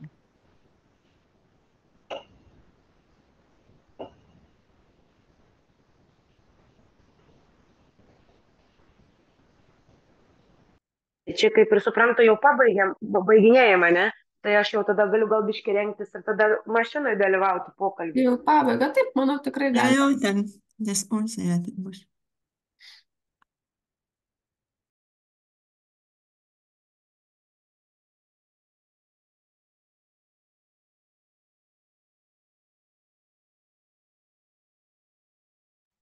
Pas mum vėl sninga už lango stipriai. Pas mus lyja, tai aš nežinau, kiek aš laiminga dėl šito.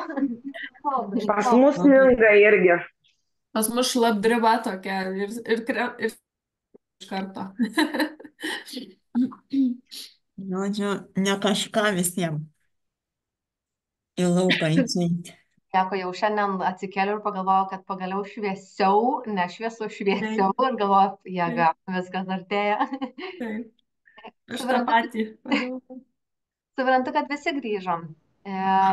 Matau, kad kambariuose kaip ir nieko neliko.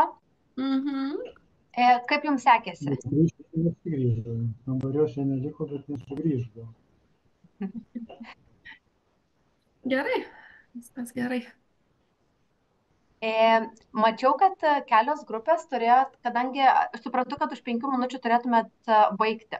Tai tie, kurie dar turėtumėt ekstra kokias 5 minutės, jeigu galėtumėt dar likti, būtų puiku, jeigu turit kažkur išbėgti, išvažiuoti, tikrai ačiū, kad dalyvavote ir galite eiti, tikrai nenorim užlaikyti jūsų per ilgai, bet tuo pačiu tikrai labai norim išgirsti, ką pavyko nuveikti. Vėlgi, suprantam, kad 20 minučių yra tikrai per mažas laiko tarpas atsakyti visus klausimus labai išsamei, bet tiesiog apie ką pradėjot galvoti ir ką spėjot aptarti. Ir mačiau, kad 2 grupės turėjo idėją susijusią su rekreacija, tai 2 grupė ir 3 grupė. Ir tuomet 4 grupė turėjo miesto formą, 5 teminė žaidimo aikštelė. 1 grupę mes šiek tiek išardėm ir jungiam prie kitų. Dėl to aš jos nepaminėjau. Tai norėčiau paprašyti, jeigu tik tai galima, grupės 2 pradėti su rekreacinė zona miško parkas.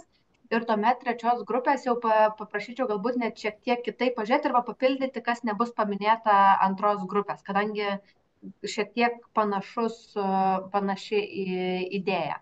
Tai galbūt kažkas iš 2 grupės galėtumėt pradėti? Tai galime, ten pildėm, pradėjom, kaip sakyti, tai nežinau, ar čia jūs atversite tą, ką mes ten pildėm, ar čia mes pačio žiūrėdamas, ta prasme, turim į tą variantą, ar to nereikia? Tuo pat atidarysiu, kad visi matytų. Matosi? Matosi, nu tai va, čia mūsų Rasos idėjų kelintus metus, tai prašom pristatyti. Jo, Algirdas čia gerai sakė, kad čia netoks lengvas kelias, biurokratinis kliūtis. Tai va, žodžiu, mūsų irgi idėja buvo įkurti tą rekreacinę zoną. Ir praėjau irgi labai daug įvairių kliučių biurokratinių ir su urėdijom ir daug visokių dar dalykų.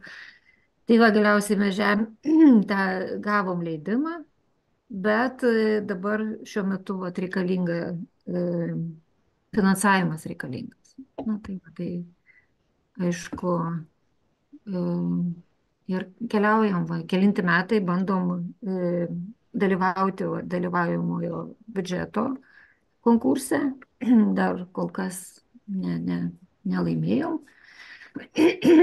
Bet problema tikrai yra rimta, nes neturim mes kur laisvalaikio leisti, neturim nei vaikų žaidimo aikštelių, nei sporto, žodžiu, inventoriaus jokio.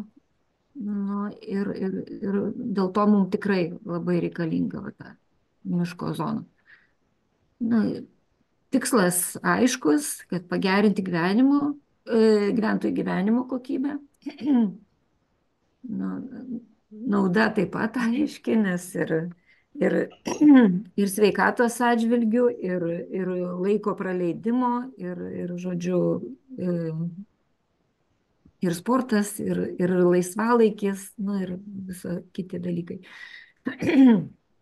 Tai va, žodžiu, projektas toks, kad pagerinti miško takus, nes kai kurie sunkiai praeinami, galima būtų ir pasivaikščioti patogiau, sakysim taip. Tai va, ir, nu ką, resursai, tai aišku, žmonių įsitraukimas labiau. Nu ir to, čia trumpinant mano tą pasakojimą, tai laiką irgi numatėm, kaip sakant, va, iki 5 metų, nes čia tikrai nelengvas tas kelias, ne taip paprastai čia viską pereiti.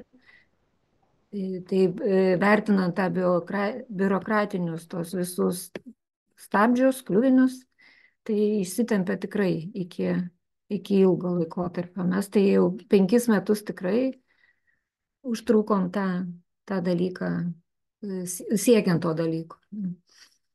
Nu va, ir rizikos, tai čia mes kartu aptarėm, kad ir biurokratija, ir netinkamas elgesys, gal kai bus įrengta ir kažkas tai nepasaugos inventoriaus, ar ir prišiukšlins, ir dar kažką.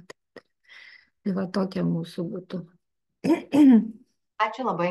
Tikriausiai dar prie resursų verta įtraukti, žinoma, ir finansinius resursus, nes tikriausiai įeitų idėjos įgyvendinimą tiek žaidimų aikštelė, sporto inventorius ir panašiai.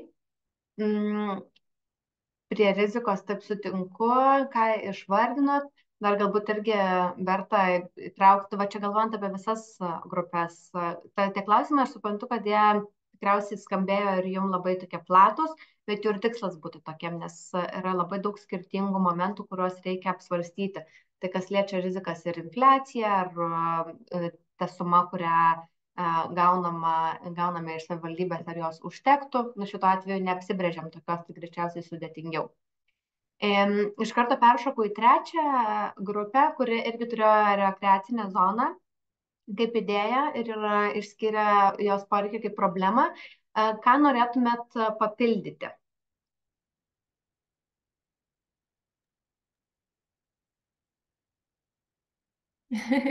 Man Helena.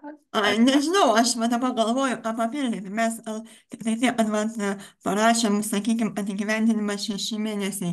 Tai turėjom omeny jau apie patį įgyvendinimą, kada, reiškia, yra pinigai, jau viskas suderinta, o iki to, tai, nu jo, ten neaišku, kaip sektųsi visi tie dalykai, apie ką šnekėjo Kaišiadorių atstovai. Tai dar būtų toksai, kad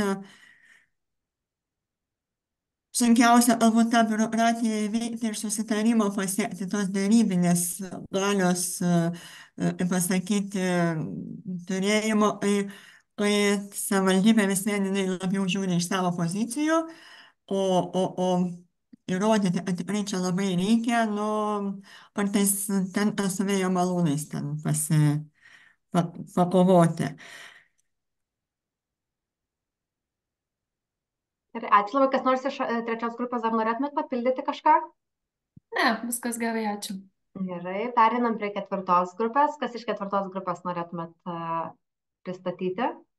Dar tiesa, aš tai labai atsiprašau, pridursiu, kad, sakykime, jeigu tokį projektą įgyvendintų verslas, tai tikrai jam užtektų labai trumpą laiko ir labai greitai būtų įgyvendinimas.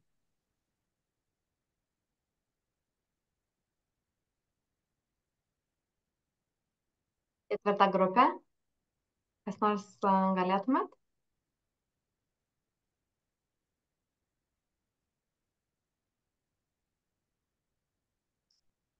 Gerai, jeigu niekas, tada 5. grupė. Yra kažkas iš 5. grupės, kas... Matau Editą kamerą įsijungus, tai gal galim ir pakalbinti. Gerai, aš tada ir pristatysiu. Tai mes vis dėlto nusprendėm, čia skaudulys didžiausias, rinkomės iš kelių temų, tai laimėjo teminę žaidimų aikštelę. Aišku, mes nesigilinom, kokia tai tema šiandien dienai, bet išsikėlėm problemą, kad labai daug savivaldybių, labai daug kaimo vietovių, vaikai tiesiog neturi kur leisti laiko, tai yra didelė problema, kad susitiktų jaunos šeimos, galėtų socializuotis. Ne? Tai tikslas yra sukurti traukos objektą, erdvę, kurioje tos šeimos galėtų rinktis, vaikai susipažinti ir draugauti. Ir tuo pačiu leisti aktyviai savo laisvalaikį. Kokia nauda bendruomenė, jų yra tikrai labai daug. Pirmiausia, tai yra laisvalaikio praleidimo šalia namų galimybė, kas įtakoja pasitenkinimą gyvenimu toje vietovėje, tuo pačiu ir savivaldybės darbo, emocinis pasitenkinimas, kokybės pojūtis, kad gyveni kokybiškoje aplinkoje ir psichologinis komfortas mamoms, kurioms irgi tai yra proga išeiti iš namų. Ir taip pat išaugusios socializacijos galimybės, kur gyventojai tikrai susipažįsta. Dabar trumpas pats idėjos aprašymas, tai būtų pati aikštelė ne tik tai su vaikams skirtais renginiais žaisti, bet būtų visa infrastruktūra, tai yra ir takeliai, ir želdiniai, kavos aparatas, kur būtų galima, ir nepaprasti tie suoliukai tokie, bet jau foteliukai, kur yra tokia kokybiškas laisvalaikis, atėjau į svečius, tik viešojoje erdvėje. Resursai, žinoma, pinigų reikia ir savanoriško gyventojų įsitraukimo, kuriant aplinką, medelius susodinant, ir, aišku, ir priežiūra ta savanoriška, nes ne visada seniūnija suspėja. Laikas, manom, kad per 6 mėnesius būtų įmanoma įgyventi, bet čia jau nuo to, kai jau viskas padaryta, suderinta, jau tiesiog imk ir daryk. Kokios yra rizikos? Rizikos tokios, kad žaidimo aikštelėms keliami yra labai aukšti reikalavimai, ko pasiekoje galim kažko nenumatyti ir tai yra rizika pažeisti juos. Ir aišku, visada kuriant, statant, galim kažko nenusimatyti ir padidėtų kaštai, negu iš tikrųjų mes juos gavom. Tai būtų tiek. Puikiai, ačiū labai. Prieš apibendrinant, matau, kad Raimonda yra pakėlusi ranką. Ar norėtumėt kažką pakomentuoti ar paklausti? Pakomentuoti, tiesiog pasiteirauti jūsų, tie 8 klausimai, ar jie turėtų, ar logiškai jie turėtų būti kaip to pasiūlymo idėjos dalis. Ta prasme, ar jūs rekomenduotumėt, kad tie visi 8 klausimai idėjos pasiūlyme ir atsispindėtų? Kaip jums atrodo? Tiesiog noriu. Geras klausimas. Būtent dėl to mes ir parinkom šitus klausimus. Nes manom, kad visi jie yra svarbus tam, kad idėja, kurią pateikia gyventojai, kad jie būtų atsakyti. Kodėl taip sakau? Nes kai kalbam apie problemą arba kai kalbam apie naudą bendruomeniai, labai dažnai esam savam burbule ir galvojam, kad man atrodo iš mano perspektyvos, kad labai reikia čia mano kaimynams ir man, paimsiu dabar žaidimo aikštelę kaip pavyzdį, bet tiesiog, kad nepriimtumėt asmeniškai, kad įsivaizduoju, kad labai mums visiems čia reikia to žaidimo aikštelės. Bet tada galiausiai, kai ateina balsavimo diena, matau, kad tik tie mano 3 kaimynai, su kuriais ir te kalbėjau, pabalsavo už tą aikštelę, nors įsivaizdavau, kad čia visiems reikia mums šito. Tai dėl to labai svarbu prieš teikiant idėją gerai pagalvoti, ar tikrai poreikis jai yra, ar tikrai yra nauda bendruomeniai iš tos mano idėjos, ar tai yra labiau mano kažkoks įsivaizdavimas. Tas pats su resursais. Labai dažnai kas nutinka, tai kadangi vėlgi čia nėra net ir gyventojų problema, bet prastai įsivertinami resursai, kurie yra reikalingi. Ir jeigu galvotume apie, nežinau, kokio fontano įrengimą, aš ne veltui panaudojau jį kaip pavyzdį, nes tai buvo viena iš idėjų, kuri buvo teikta gyventojų, bet jinai galiausiai nenuėjo. Jinai laimėjo, bet jinai nebuvo įgyvendinta, nes projekte buvo numatyta tik tai pati struktūra. Nebuvo numatyta nei santechnikos darbai, niekas, nei žmonių darbas, kurie atliktų šitai niekas. Kas reiškia iš principo, kad nebuvo apgalvota ir net nuo pat pradžių tas projektas jisai nebuvo įgyvendinamas tokiais kaštais, kokie egzistuoja. Tai todėl labai svarbu šitai apgalvoti. Kalbant apie trumpą idėjos aprašymą, čia jau vėlgi labai priklauso nuo savivaldybės, bet yra savivaldybių, kurios neįtraukia gyventojų į įgyvendinimo procesą ir remiasi tik tai idėjos aprašymu. Todėl tas idėjos aprašymas ir turėtų būti labai išsamus, labai aiškus.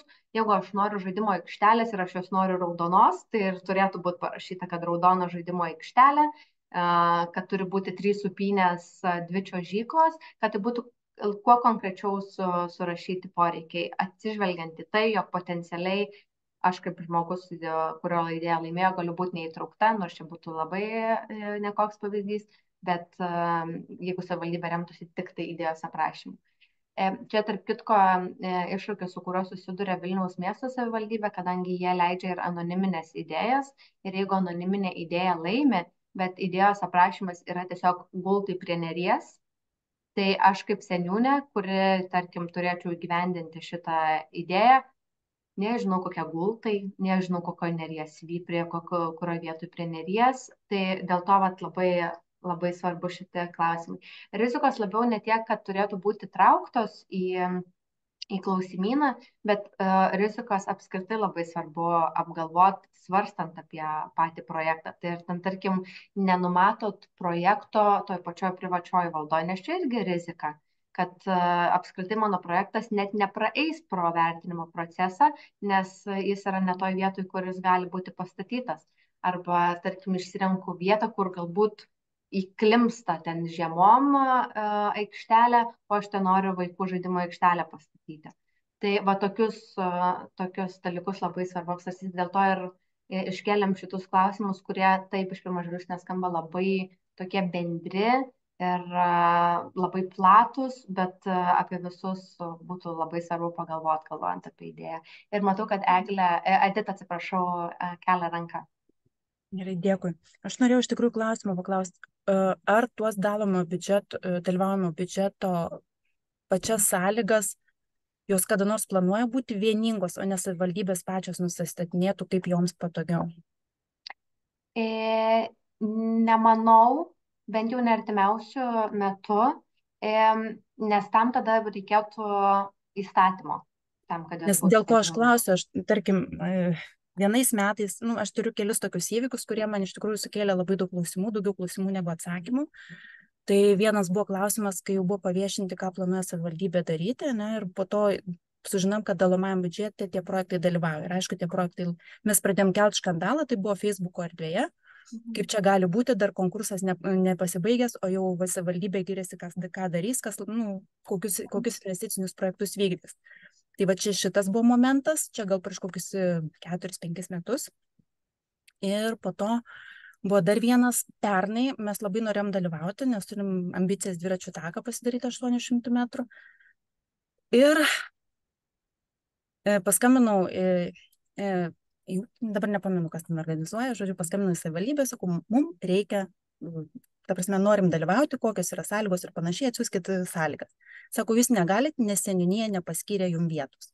Tai čia ar seniūnas sprendžia, kuris yra net ne šitos vietovės gyventojas. Tai man vėl toksai klausimas. Ar iš tikrųjų taip yra teisinga? Tai jeigu būtų ta vieninga sistema, tokių improvizacijų nebeliktų.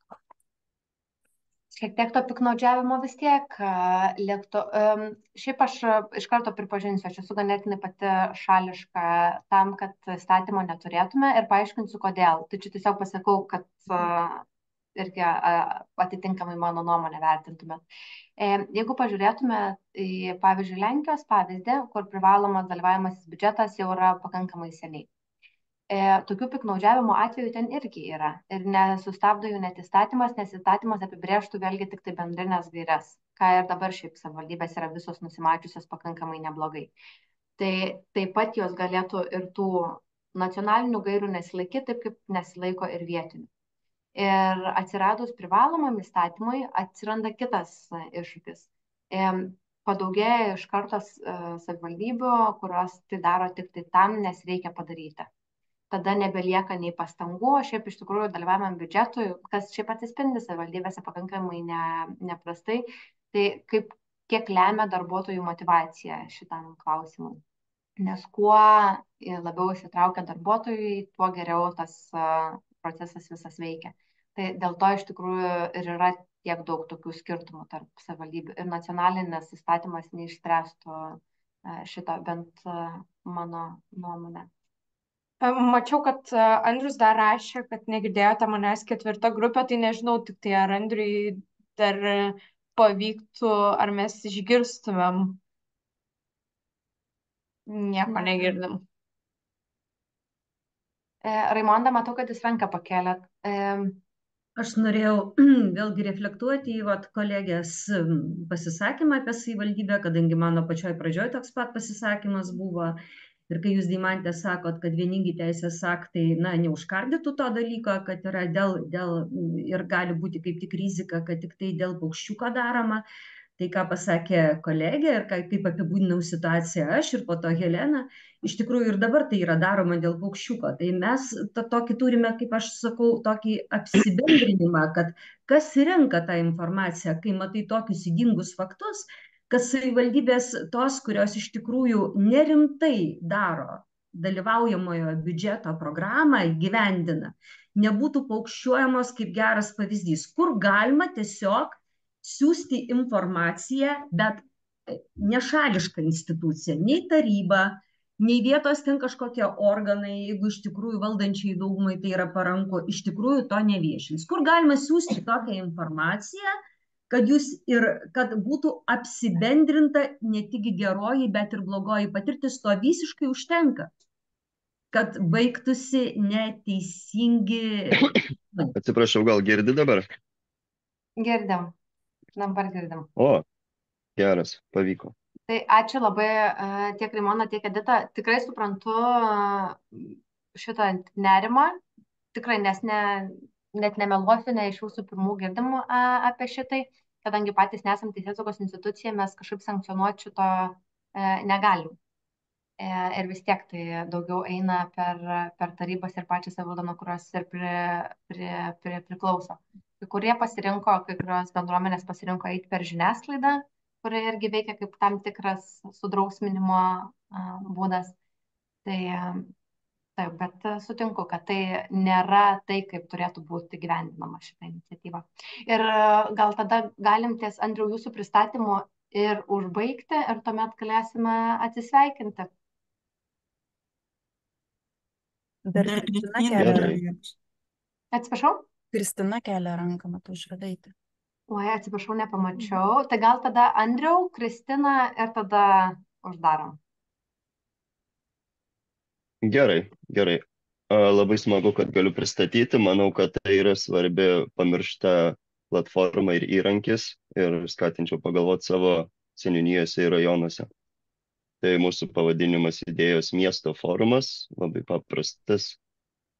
Problema tai visuomenės susiskaldimas, nepažinojimas savo bendruomenės narių, susiskaldimas tarp skirtingų profesijų, nišų, tarnautojų ir darbuotojų. Tikslas tai mažinti tą susiskaldimą, skatinti bendradarbiavimą ir tarpusavio pasitikėjimą. Nauda bendruomeniai tai iš tikslų tiesiogiai kylanti, glaudesnis bendradarbiavimas, gerųjų patirčių ir praktikų dalymasis. Tai būtų neformali aplinka tam tikrą prasme, išskyrus pačius debatus ir diskusijas, bet turint neformalaus laiko. Idėjos aprašymas tai čia labai trumpas, organizuoti diskusijas ir susitikimus atvirus visiems numatytos geografijos žmonėms, ar seniūnijos, arba rajono, aptarti problemas, aktualijas, naujienas, kurių netrūksta pastaraisiais metais. Resursai svarbiausia yra žmogiškiai resursai, aišku, erdvė forumai reikalinga. Ir laikas. Mes čia truputį dvi dalis išskiriam pasiruošimo laikotarpį 3 mėnesių, o paskui metinį, kadangi biudžetai dažniausiai kasmet yra svarstomi, tai kasmet atnaujinti projektą. Bet mažiausiai metai. Rizikos yra pasyvus įsitraukimas.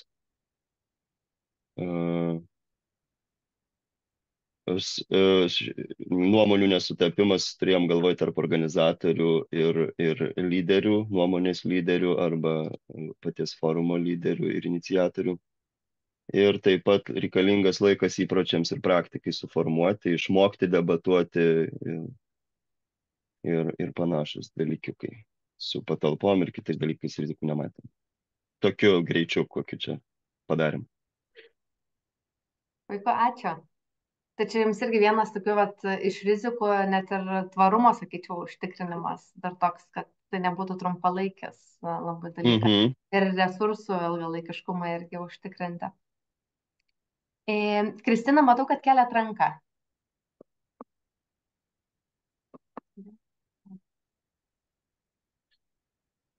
Labą dieną visiems. Smagu iš tikrųjų, čia vyksta diskusijos.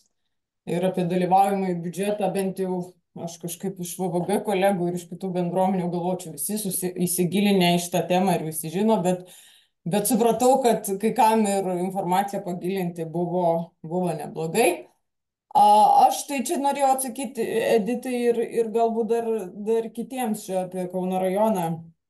Žinot, kaip buvo tiesiog tokia, nežinau, aš tai manau, kad tai yra geroji praktika, kadangi savivaldybė ne kartą skelbė jau tos konkursus ir susidūrė su tom problemom, žinot, kaip ir VVG susidūrė kartais, kai bendruomenė turi idėją, ten, nežinau, pastatyti, wow, kažkokį aikštelę ir jinai viską sako, o čia reikia statyti, va šitas sklypas, čia viskas bus gerai.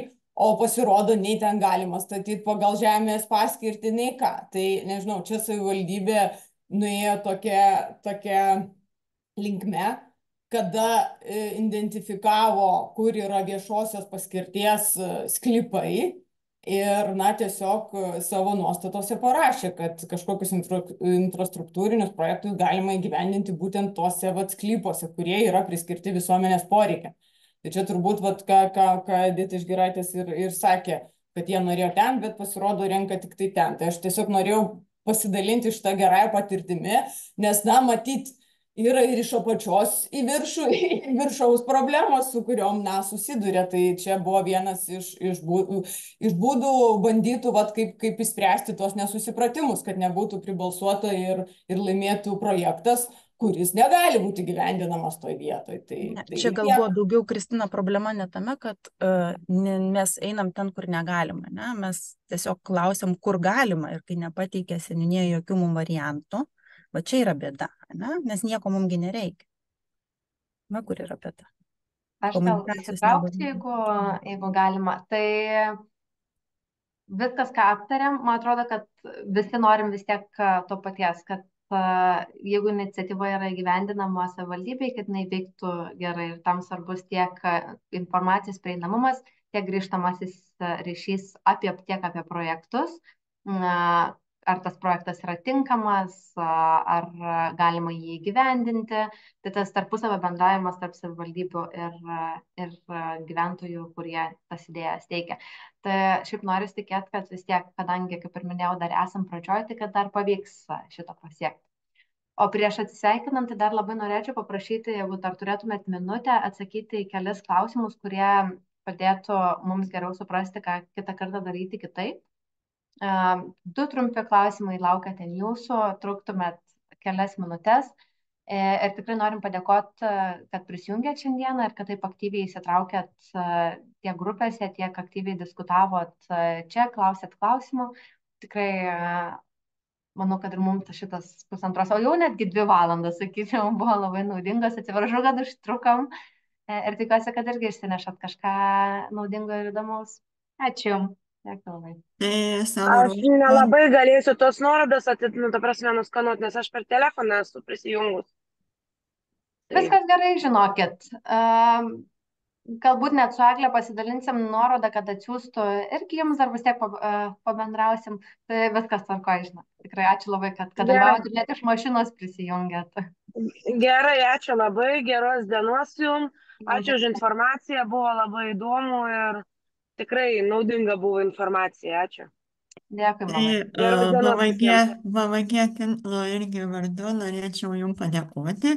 Iš tikrųjų, vieni labiau žinoja, kiti mažiau žinoja apie dalyvaujamą biudžetą, tai tikrai labai gera proga praplėsti savo žinių bagažą. Ačiū Deimantei, ačiū Aistei.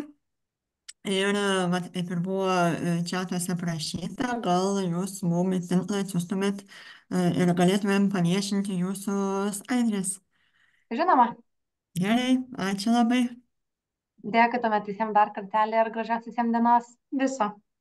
Ačiū visiems. Ačiū Deimante, Aiste.